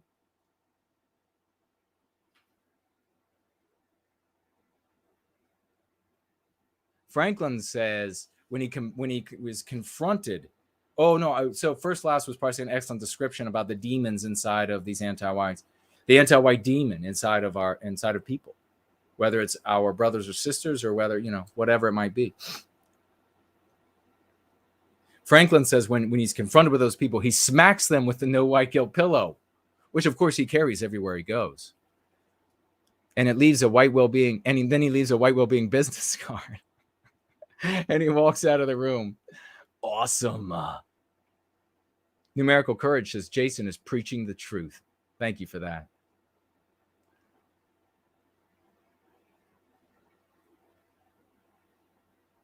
Yeah, I met over the years in the white sympathetic sphere white people who were very passionate about combating anti-whiteism, who had non-white children from their marriage or a previous marriage, or they were currently married. Maybe they didn't have children. I remember meeting one guy who was had married an Asian woman he fell in love with. I didn't explore whether or not he was looking in that community because he hated the white race, but nonetheless, he fell in love with this Asian woman and they had children. And he said he has taught his children that he would like them to marry Asian people. And he's this firm advocate for the white race and how the white race is diminishing, and he doesn't want to be a part of that. And I thought that was really heroic of him. So to turn these people away, no. What we do in service to white well-being, and I've talked about this, we have a sort of like an ideal. We have an ideal family, an ideal individual, and an ideal family. That's important. And what's also important is that we recognize that people will fall short. And we have to make room. Because unfortunately, we're all going to fall short. We all have come up inside of this anti-white narrative. We've all learned how evil our people are and that we have the seed of evil inside of us. We all have made really bad decisions because of anti-whiteism. We all have made decisions we wouldn't have made because of anti-whiteism. We all have been victimized in innumerable ways because of anti-whiteism. I am not the man that I could have been. You are not the man or woman that you could have been because of anti-whiteism. We're all going to fall short of the ideal individual and the ideal family member and the ideal soldier, the ideal general, the ideal scientist, the ideal mother. We're all going to fall short. The ideal, the goal, what we consider this is optimal, that is important, and what is just as important as the room to fall short of that. And that's having compassion. That's the kind of people who would throw away a Sam are the kind of people that have done things in their past that are criminal, or are repulsive, are they're not well.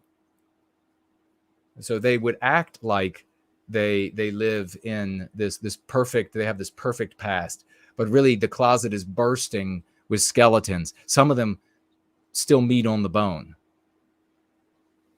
Mind Over Magic says, I hope you consider inviting Misha on. She's not playing the villain in the anti-white narrative, and in my honest opinion, would serve white well-being. Hey, Mind Over Magic, if you speak with her or you're able to get her ear, I will happily have her on.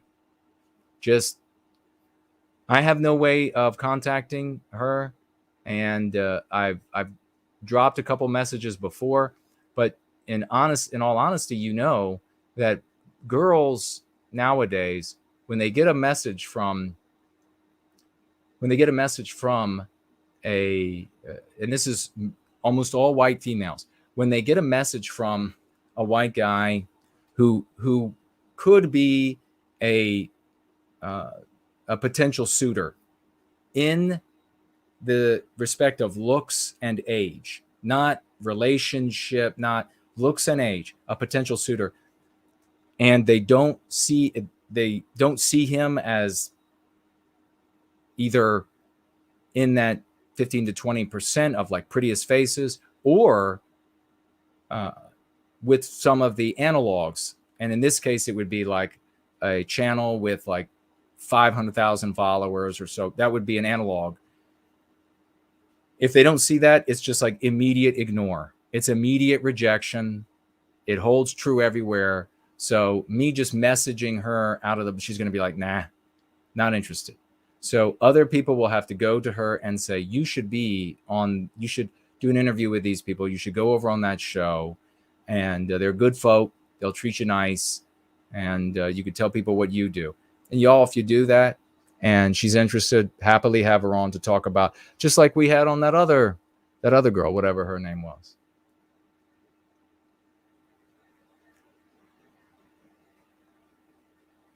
Popcorn Power says Laura Towler recently mentioned that she can now receive D-Live contributions again. So the change has nothing to do with you specifically. Good. I'm glad she can. Her and Sam deserve it.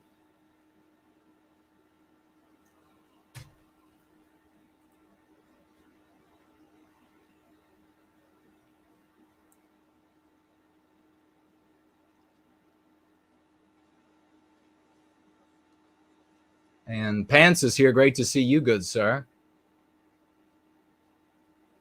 Artificer says, thanks for clarifying on the mixing of peoples.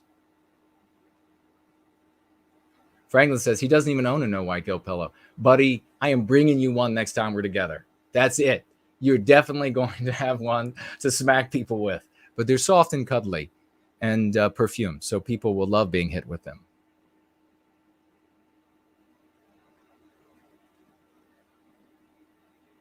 Yeah, the biological white erasure, because we accept everyone into white well-being, the cultnats have spread the misinformation that we encourage biological white erasure, which of course is stupendously 180 degrees the opposite. And it's unbelievable that anybody would believe them saying such stupid things. But anyhow, I'm not going to, and you know that guy, for example, that specific guy I was talking about with the Asian wife, she was also an advocate for white people. So I guess here's the question. Would you rather be aligned with a white guy and his non-white wife who are advocates, genuine advocates for white people, put an end to the victimization of white people, done with it, not tolerating it? Or would you rather be aligned with a white guy and his white wife whose objective is to bring negative attention to jaywalkers? Honestly, I think the choice is really easy for people who actually want good for white folk. I think it's pretty obvious. I mean, seriously.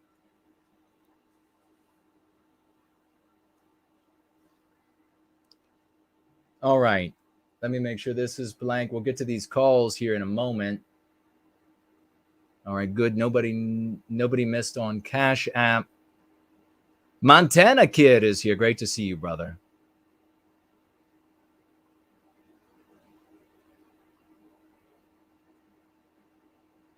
Happy New Year to Irish Nick.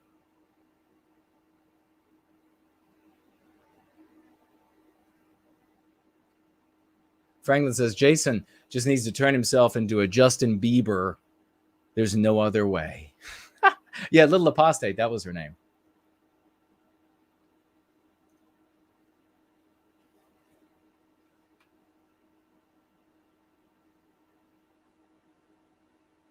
Yeah, I don't think I would be able to do that. I don't think. I would need a face transplant. This one's the way I was born and how many times it's been hit.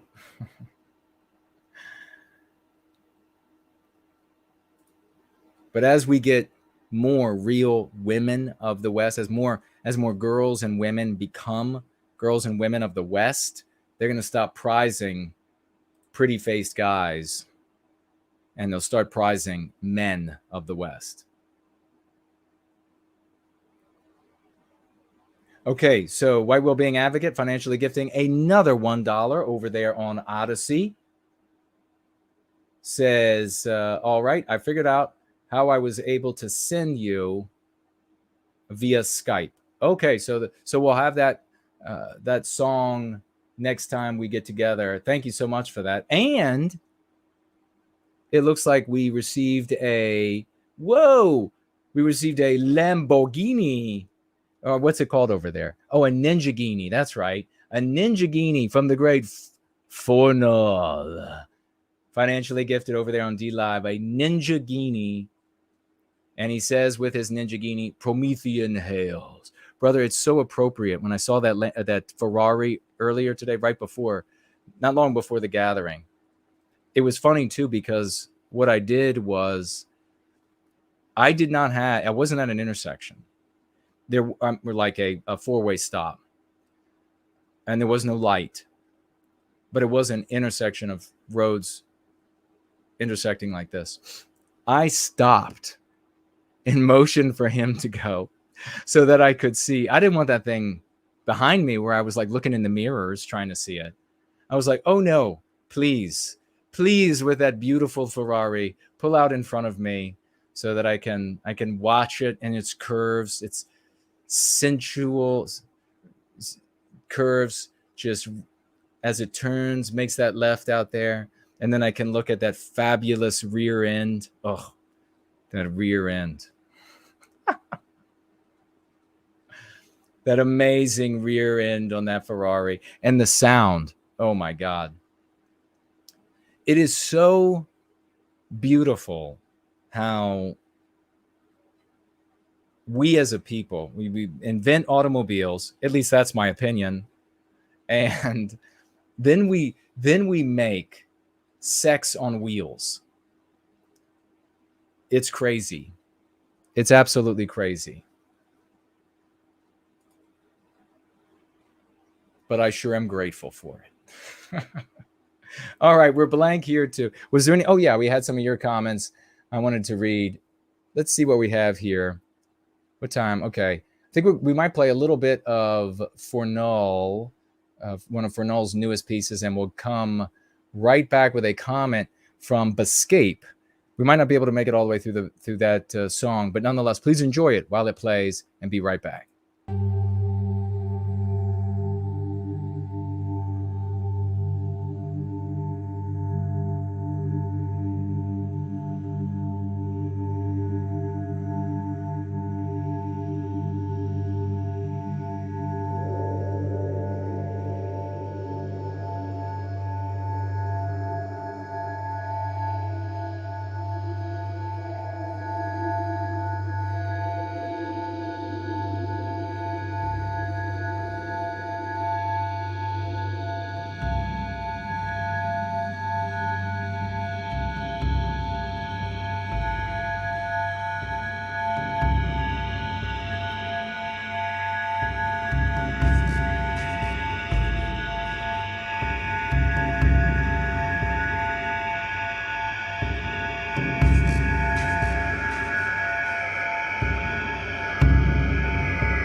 This is an awesome new piece by Fernald. If Fernald is still with us, maybe he can share the name of it. What's the name of this? Folks can head on over there and you can hear the whole of it. It's almost finished, but it's really got sort of a moving, deep. It's like deep in the bones and the marrow of your body. That is the great Fernald. So let me jump over quickly. We have, I just wanted to mention, Republicans rage over White House plans to slow investigations. While the House GOP spent the day blasting the Biden administration's move on obstructive, Republicans say it won't change much about how they conduct their investigation. Talk about watching repeats of old movies or TV shows. This is what you get out of Republicans every single time. House Republicans are fuming over, how many times have you read that? They're fuming. They're stomping their little feet on the ground about the recent White House move that will slow roll their investigations. But leaders say it doesn't change their game plan. A couple of them have already said this. So keep an eye out for this immediately. But they do it every time. I predicted it. And therefore, now you can predict it. Every time it doesn't change. It's like Groundhog Day. This is every single time the Republicans say, we're going to follow, we're going to send people to jail. It's going to be slews of people are going to be hanging from the gallows, metaphorically, of course. And then the Democrats, the anti-white Democrats, they slow roll the investigations. They stymie them in various ways that aren't even legal. People in nodes of power decide to do things that are beyond their power. And then the Republicans go, they're not able to do that. And they complain about it. And, well, what can be done? Well, I don't know, because they're just in this, but they're not even allowed to do that. And then those Republicans and some of the others will begin saying, I don't know that my constituency really wants me to spend all this time on these investigations. They want me to get to the governing of the country and making things better for everybody. So we're just going to drop it. And then you watch. There are thousands and thousands. I mean, it might even be not hyperbolic to say tens of thousands of people that need to be investigated and go to jail for various things in D.C. and working for the federal government of the United States all around the world. We'll see what will happen. They're already complaining. They spent weeks detailing its planned investigations into the Biden administration. Now that the party has a majority, the White House has stayed mostly silent on the strategy. That changed Thursday morning when White House Special Counsel Richard Sube announced he plans to effectively reset the clock come January 3rd and ignore the long list of investigation requests already sent by Republican reps Comer of Kentucky, Jim Jordan, who's one of the best at complaining and doing little. So it just goes on. It's Groundhog Day. It's the movie Groundhog Day. It's the same thing over and over. So now you'll be able to predict it too to your friends and family and watch them reel with amazement. We have Kanye West missing. Ex-business manager can't find the rapper to serve him lawsuit. Where is Kanye West? While rumors are swirling that the artist, now known as Ye, is missing as his ex-business manager tries to serve him with a $4.5 million lawsuit for not paying his bills. Thomas St. John, who is suing the erratic gold digger rapper and his company Yizz over alleged unpaid fees, told a court he has also been unable to find a proper address for Ye. The rumors about the 45-year-old mogul's whereabouts began to spread after a tweet sent by Daily Loud, who wrote, Kanye West has reportedly been missing and unable to find for weeks, according to his ex-business manager. And so, of course, this talent agent or whatever he was trying to sue him because he hasn't paid him. What a surprise.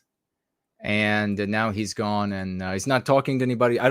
He hasn't been kidnapped or abducted or anything like that. It's just, I said to you all that he was that this was all about, and it has been, his children and the control over his wife. He wanted to stay with Kim Kardashian, and she did not want to be with him. But it was not final until the divorce hearing. And so the divorce hearing proved me right. Once again. As that date, when, even though to casual observers, you knew it was over with Kim because she was talking about having sex with all these different guys and saying that they were better in bed than Kanye West for various reasons. And you knew it was over to the casual observer.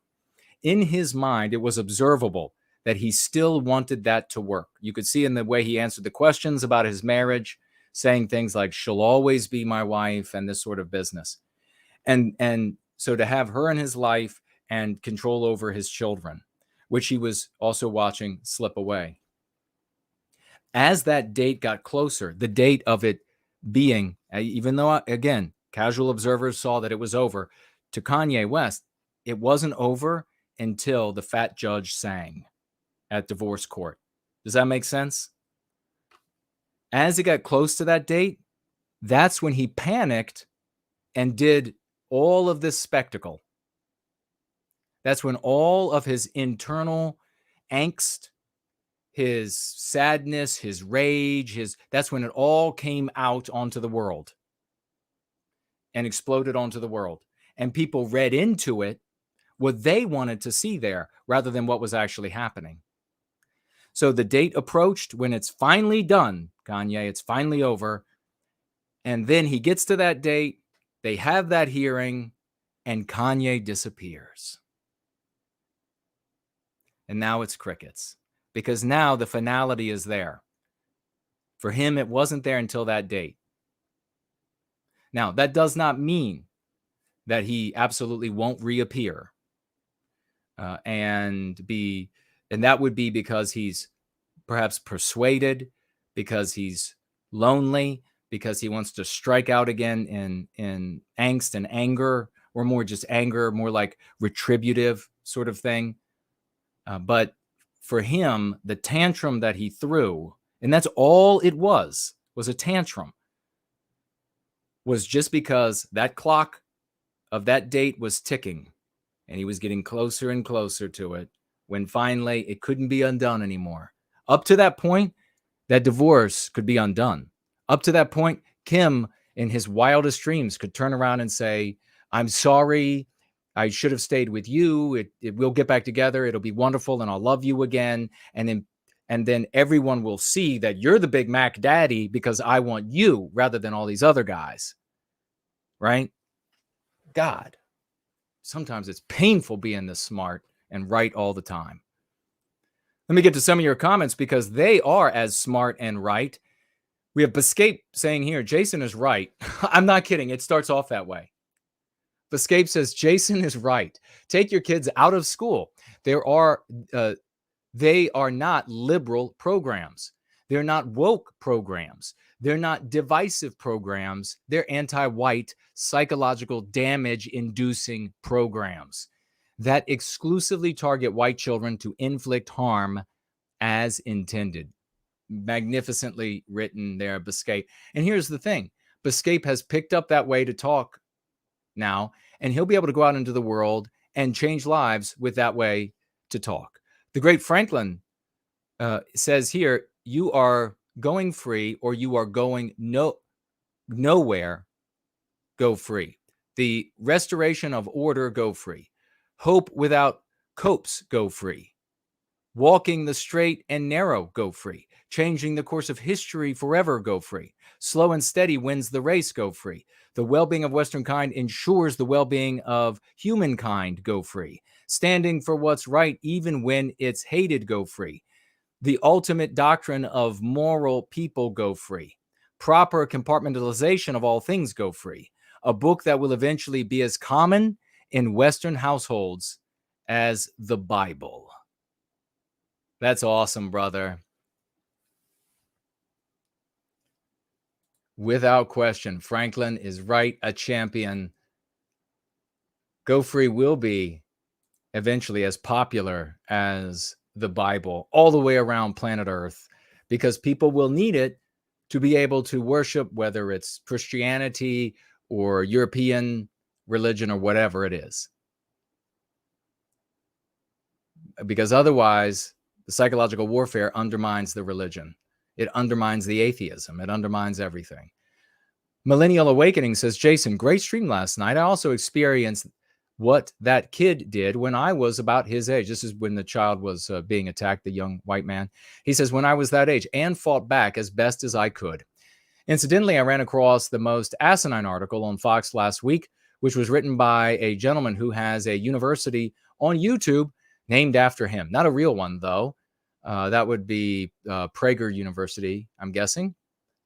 And he says, not a real one, though, titled, it's, I don't know if the ears against the door. So it's a religious holiday that occurs at the same time, around the same time as Christmas. And he said that those people, of course, were responsible for Western civilization. I got very angry with that, with tweets already. If you follow me on Twitter, which you should be following me on Twitter and retweeting everything that I tweet, says, you may not have seen this. No, I did see it. I was very upset by that, and it's absolutely despicable. The West only comes from Westmen, men and women. It is our projection. There are, as I said in my tweets, great contributions by people who have lived in Western civilization and could be loyal to our countries. Wonderful. I love it. Good. And they should be recognized for their wonderful contributions. Absolutely 100%. But there is no West without West men. You notice that a very easy way to settle this with Dennis is that the culture that they create, the people he was talking about, is not Western civilization. So if they made Western civilization, then their culture would be Western civilization too. It's like if we went somewhere else, wherever we build Western civilization anew, it is even more so undiluted form where we are in dominance, right? So if we go someplace and we're 5% of the population, but powerful, and we push our will and our ways on the population, you're still going to see their influence on everything we do there, but you'll see the threads of Western civilization, what we project. But back in our countries where we're 100%, or way it used to be, of course, it's going to be the purest form of who and what we are. So Dennis is just a liar, or he's just mistaken. Let's see. I'm not sure how to pronounce this. This Polymeros. Polymeros says, I am a boomer. Yes. Who has been absorbing media of all kinds since the early 1950s. In all the movies, TV programs of all types, magazines and newspapers, etc., I have seen, heard, I do not recall one moment where whites who resisted blacks were portrayed as intelligent or moral. And what he's probably talking about is anti-white blacks, where white people were portrayed as intelligent or moral, but rather always as ignorant and or evil. Not one in 70 years. Even Archie Bunker in the 70s was lovable, but clearly an ignorant, close-minded bigot. The brainwashing has been 360 degrees, 365 days for generations. It absolutely has. Polymeros, God bless you for that. Thank you for your testimony there of what you've experienced your whole life for 70 years, he says.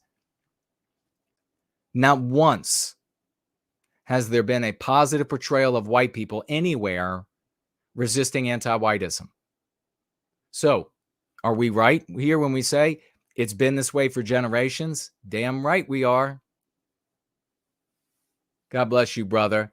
Great Lunder writes here, and he's with us. Fantastic stream to end 2022. This year has been our fair share of ups, has seen our fair share of ups and downs, but the divorce was a much needed was much needed and positive.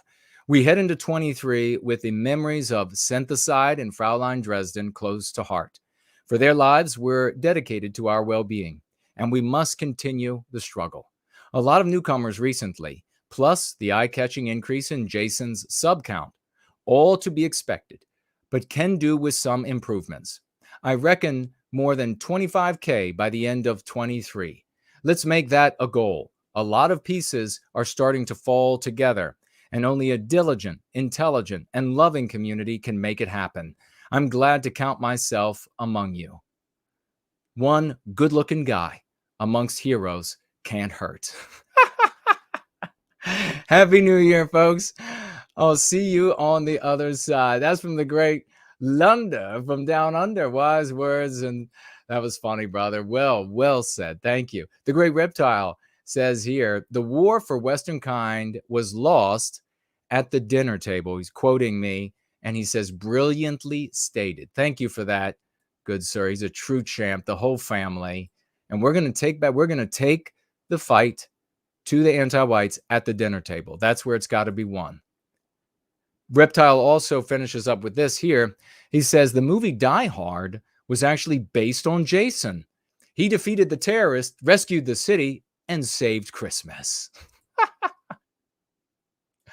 You know, when champs like Reptile say that sort of a thing, you know that galls the shit out of so many of these sycophants of content creators and thought leaders out there that have been driving these sycophants' lives into the ground. You know that really galls the hell out of them, and I love that. Paul Revere, 1776, says here, and Paul says, well said, Jason, about caring for the victim first and how they are doing. I had several friends killed by non-white people over a petty theft. They were killed over the $5 they had in their hand while trying to pay for something. Oh my God.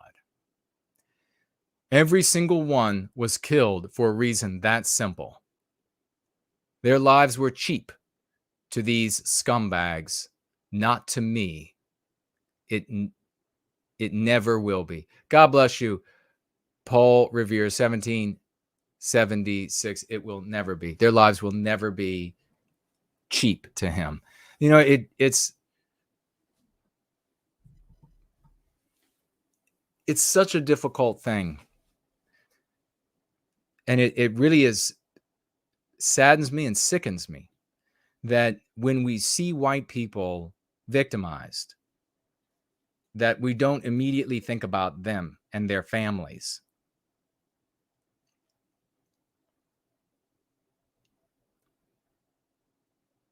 That is that first sort of marker. And I hope a lot of people took away from that conversation, our last stream, last gathering, that if you notice that in yourself, once you correct that, once you re-vector toward the love of our people and what about that poor white person, you'll suddenly discover that you have the ability to train that sympathy on our brothers and sisters the world over, as I have, to connect in a biospiritual way is something that as yet is still magical.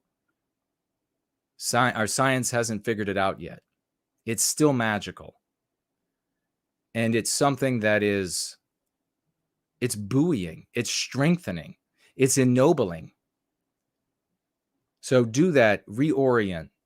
Maybe you have some of those videos still around where it was a bunch of non-white people, or maybe they were just a bunch of anti-white people of various races, maiming, even killing a white person. And in the past, you looked at that and you had nothing but eyes for the victimizer. And you just wanted to do nothing but talk about the warts of the entire race or the entire group of that people. Go back and refocus on that white person, because you'll realize that suddenly, for the first time, you'll realize that when you focus on the white victim with love, you're able to feel that need for defense of all white people, of all of our brothers and sisters. And that means you'll defend against all victimizers.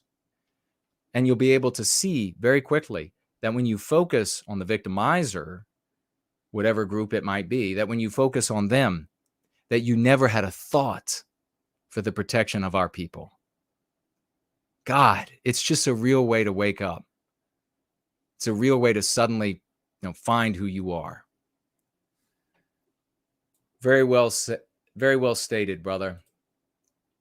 Boris Bulldog says, and quote, anti-white is not all right, close quote, is a brilliant way of checking anti-whites in a way without coming across as too confrontational, meaning that they may actually absorb your message instead of just saying you anti-white POS, which will only be putting them in defense mode and not absorbing your message the same. He goes on here, but I just want to jump in. Brilliantly stated, Bulldog. There are going to be a lot of opportunities, especially with family and friends, where you're talking about socio-political matters. And you can say there, anti-white is never all right. Never all right to be anti-white. And they will be put in a position of either being immoral and saying, oh, well, no, it's good to be anti-white, or yes, nobody should be anti-white and therefore moral. Also, quote, to be anti-white is not all right works. Side note, do we agree on anti-whiteism or anti-white? Okay, with the E or the otherwise. Oh, and I responded to you, brother. That's right. All right. Thank you very much. That's a fabulous point. Take that into your conversations in 23. Anti-white is not all right. The Biospirit of the West writes here, God bless you, good brother. He says, Jason, you are way too kind in your assessments of the character assassins who are attacking you. Your heart and character are of such high moral refinement. You almost seem baffled that anyone could be so mean and backstabbing. I am beyond disgusted by Mark's behavior toward you and Greg's edition of the CC hit piece shows there is a concerted effort to vilify you and your work. I would even suggest that Robert Wills is merely another one of Greg's pen names. As much as it hurts to admit, those we think of as friends are in fact not. The truth will greatly empower you and your work moving forward. Cut the dead weight and soar, my brother. Yeah, let's get some 07s for Biospirit of the West. That's brilliant. He's a really good guy. And the first time I read that, I was just like, wow. And it did influence me. It really did. Because you want to see, especially for so long, you want to see the good. You want to see that people are what you see in them, the potential. And when it doesn't unfold, and when in fact they could be quite vicious, and it does seem like a concerted effort, Biospirit of the West, because there was another, I'm not even going to bother to say, there was another blog by another little jealous character who followed up, saw my video about Greg and that misrepresentative hit piece, and then came to held the same line of argument as though he hadn't seen my video when he referenced it, when he had. So just, even though I said, this is ridiculous, these aren't my positions, he just went ahead and said, yep, those are his positions, and here are all the graphs to say that won't work. So it's absolutely a concerted effort on behalf of these very small-minded, small-witted, midget-sticked, midget-witted, jealous little freaks who are probably hoping they never end up coming to a conference that I'm at.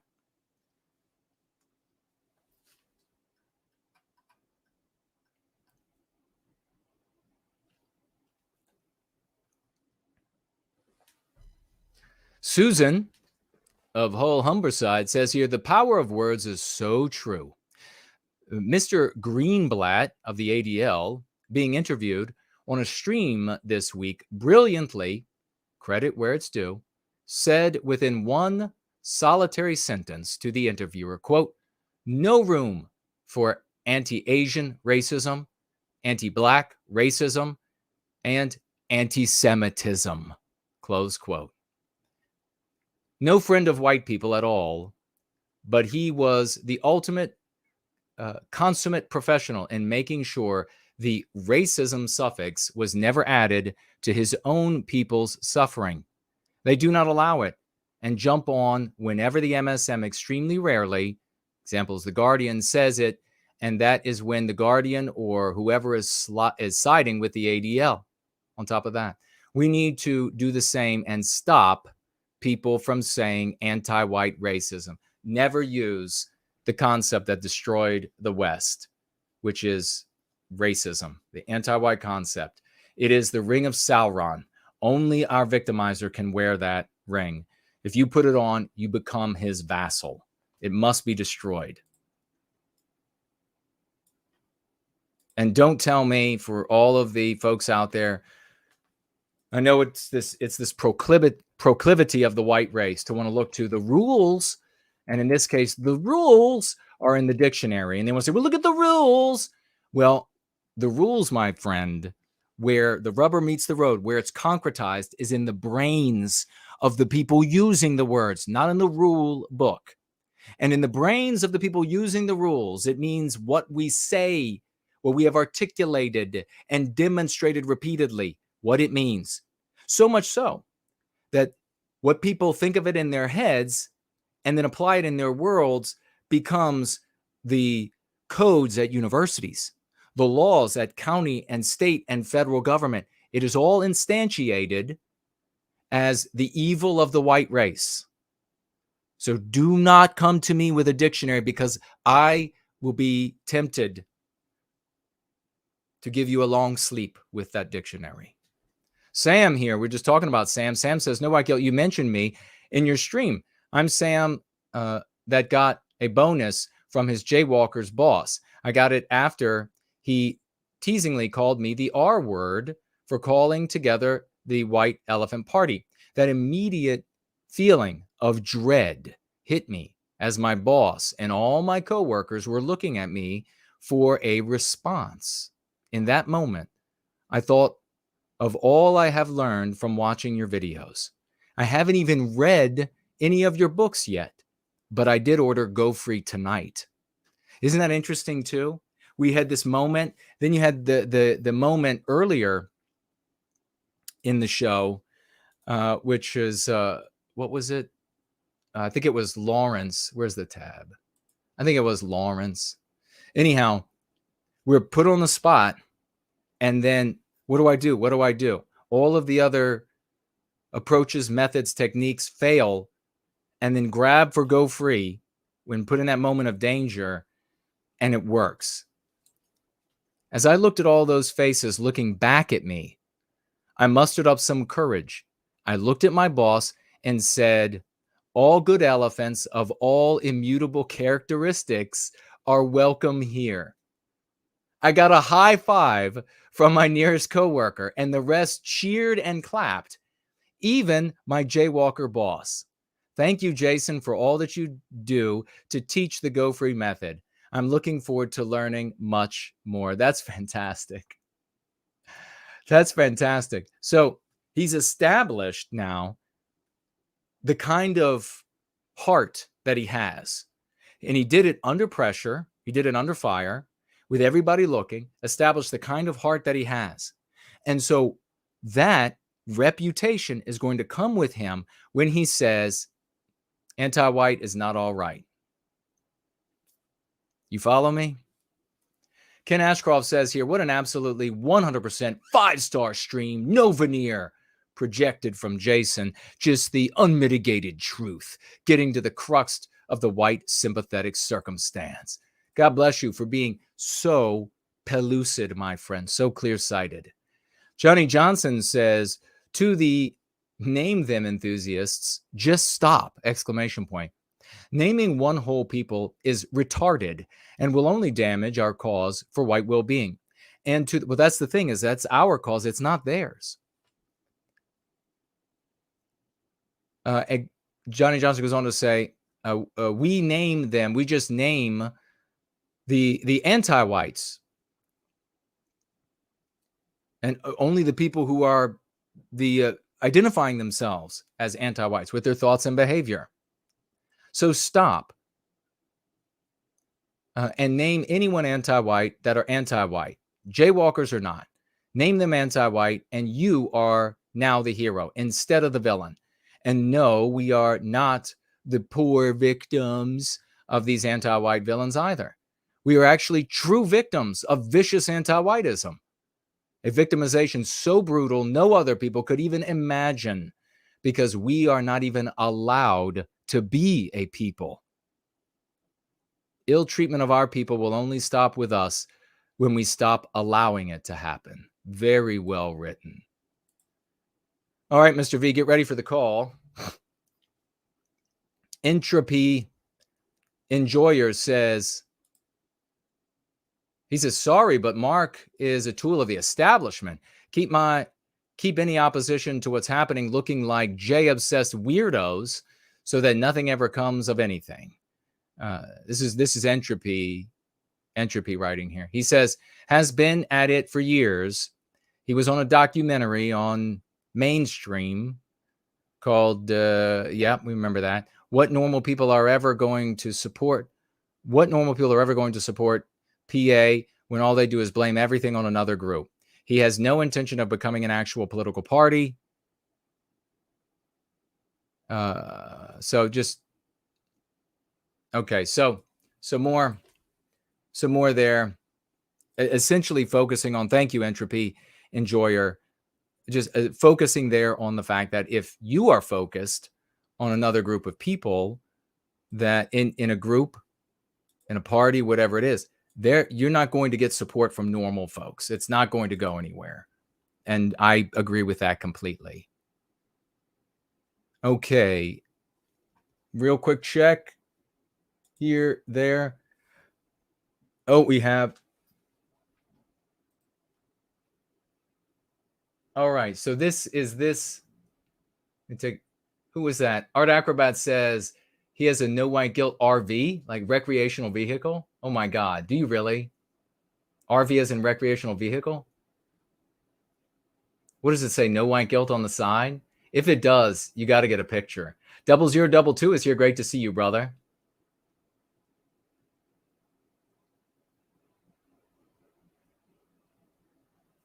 Winged Production says, have you ever spoke to polygamy? Well, we're running late on time. We want to give Mr. V time to talk, but I will speak to that. Thank you for the question.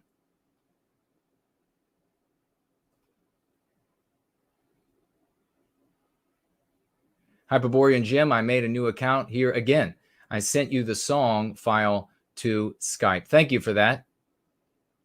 Happy New Year to you as well.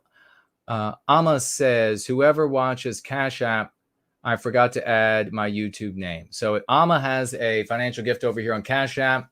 Let's get her a 07 raucous emojis because she hits the $20 mark.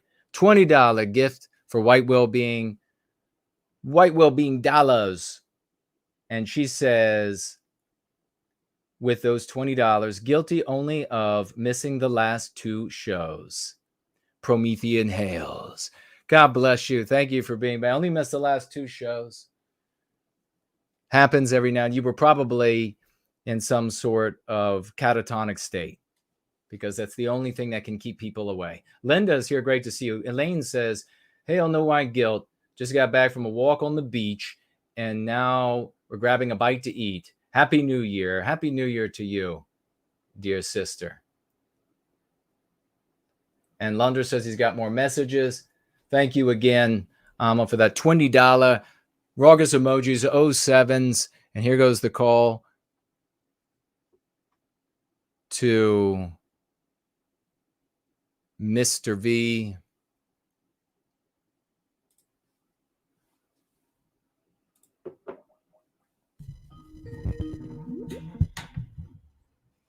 Hello. Hello, good brother. Promethean Hails. Happy New Year. Promethean New Year to you. How are you doing and what's on your mind? Well, and a Promethean New Year to you as well. I'm doing well, brother. And what's on my mind is the Yule event that we did. And then we also did a New Year's celebration, which was a bit more impromptu. But both went well. We weren't expecting people to show up because, of course, you'd be with family and everything like that. But I'd say the Yule celebration was successful because we got a couple of people knocked out. Knocked out? Knocked out. They got very comfy reading fairy tales, and that knocked them out for the night. Oh, that's funny. Oh, that's great. Yeah, that was good. So we read some hymns. We read some fairy tales. We watched Nightmare Before Christmas. We talked about the history of Yule and Yule symbolism. And folks just talked and had a great time. And New Year's event, that was just more impromptu. We didn't have a lot of stuff planned. So basically we just hung out from 6 to midnight. Wow. And then the Yule event went on from 6 until like 2:30 in the morning. Wow. That's really cool. That is really cool. I bet that was a lot of fun. Yeah, that was a lot of fun. And I just got off right before the call. I was on a call with one of our champions. You might know him by Patrick. Oh. And we were talking about our high festivals, our people's high festivals, and how we can do this in the coming year, do more celebrations, because that really brings people together and gives them something to look forward to. Yes. Very cool. That's a great idea. Yeah.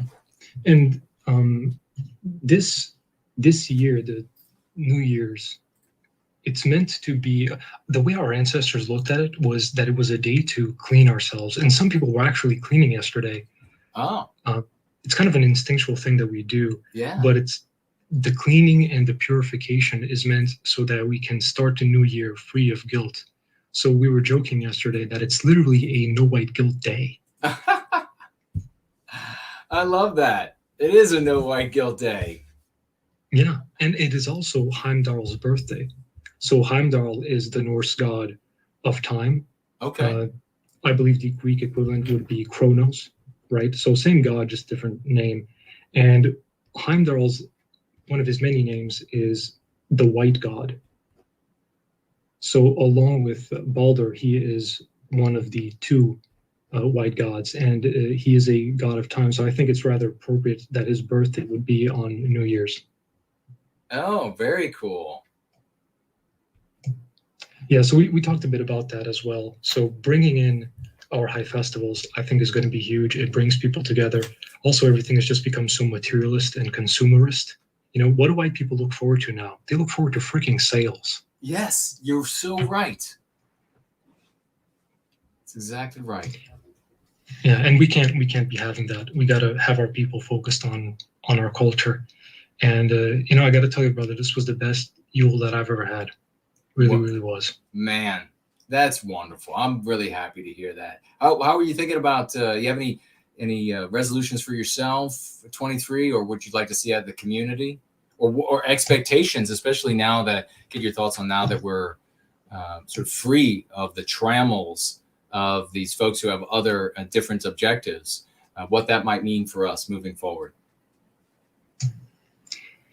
Yeah, the divorce, so to speak. You know, you were talking about the new year, new me. Well, how about new wife, new life? How about that one? We gotta go. Now that we've done the divorce, we're a new man. Yes. We can go forward and get a new wife. I love it. Yes. So I think it's very positive. I think it's a good chance for us to reorient ourselves. And there's also the issue of people who are not going free, but who see the success of going free, and they want to use our lexicon to almost trick people into that antique nationalism and the worship of a certain man with a mustache, you know? Yeah. So we have to use business terms, we have to control the brand so that if, for example, someone makes a chat and it's called White Wellbeing Chat, but they're not going free, well, we can't be having that. you know? Right. Because those people want to lure, because they know that our way works, right? But they're trying to lure them with honey, with sweet words, with our lexicon, but they don't have any of the substance, and they're not genuinely going free. And we do not want our lexicon and the archetypal alignment protocol and the entirety of the goal-free practice and system to be associated with them. Right. So that's one of the things going forward into 2023 is trying to get more control over the branding, making sure people know where it's coming from, plugging the website, plugging the streams, plugging the community, telling people to join the outreach team, all this kind of stuff. That's for sure something we got to get a hold on. And that would also be one of my, self-imposed expectations is doing more for the community. I've been focusing a lot on events. There's stuff related to my well-being that I got to get back to. And I asked folks last night, we went over around everybody, asking them, give us your review of 2022 and what you think we should do for 2023. And we boiled it down to a couple of things. So new membership, people want to see new people coming in. Yeah. They want us to, get fresh blood. Reading the book. People got to read the book. Yes. Right? We're going to be talking past each other if you haven't read the instructional manual. Yes. Pardon me. You gotta read the book. You gotta understand that it's not just a lexicon, it's a practice. The archetypal alignment protocol, it's a practice. You gotta read it and read Prometheus Rising, because the two go together. Yeah. Right? So if you have not read the book, make that your New Year's thing. Don't try to do a whole change overnight. Just say, hey, you know what? I'm gonna buy Go Free, and then I'm gonna read 10 minutes of it every single day. Right? By the time you know it, you'll have finished the whole book. So that's the other thing. New membership, reading the book, activating people who are not active, getting people who've been around for a while but who aren't doing anything, and I mean anything, getting them active. You got to do something because it's a practice. Yes. If you're not doing the practice, you're not literally going free, because that's what it means. Right. Right. Precisely. We use go free as short term, because we can't be saying, hey, are you aligning with the archetype of Western kind every single time? We can't say that, right? So we say, hey, are you free, right? Getting more in-person vettings, which that will be on the way, and also focusing more on us and not focusing on the rest of the white sympathetic sphere.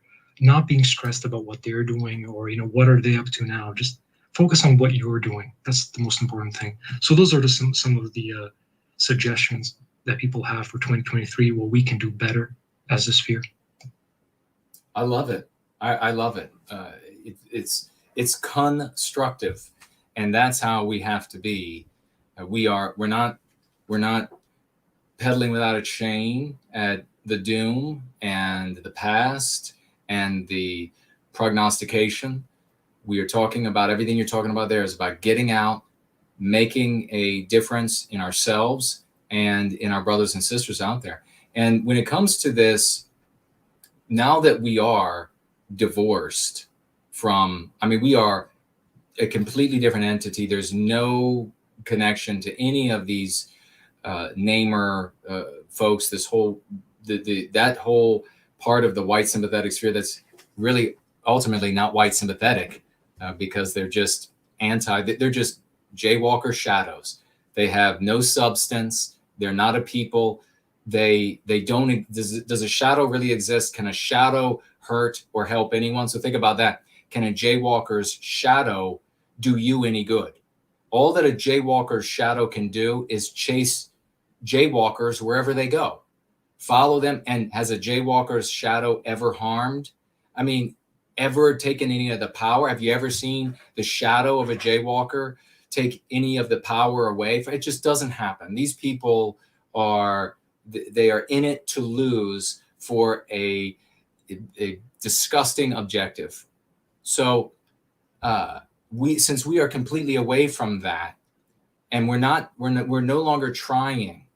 Don't do this, folks. We're no longer trying to convince people in those circles that they should talk about us, or I got to be quick, talk about us, talk and get interested in Go Free and adopt our objective of white well-being.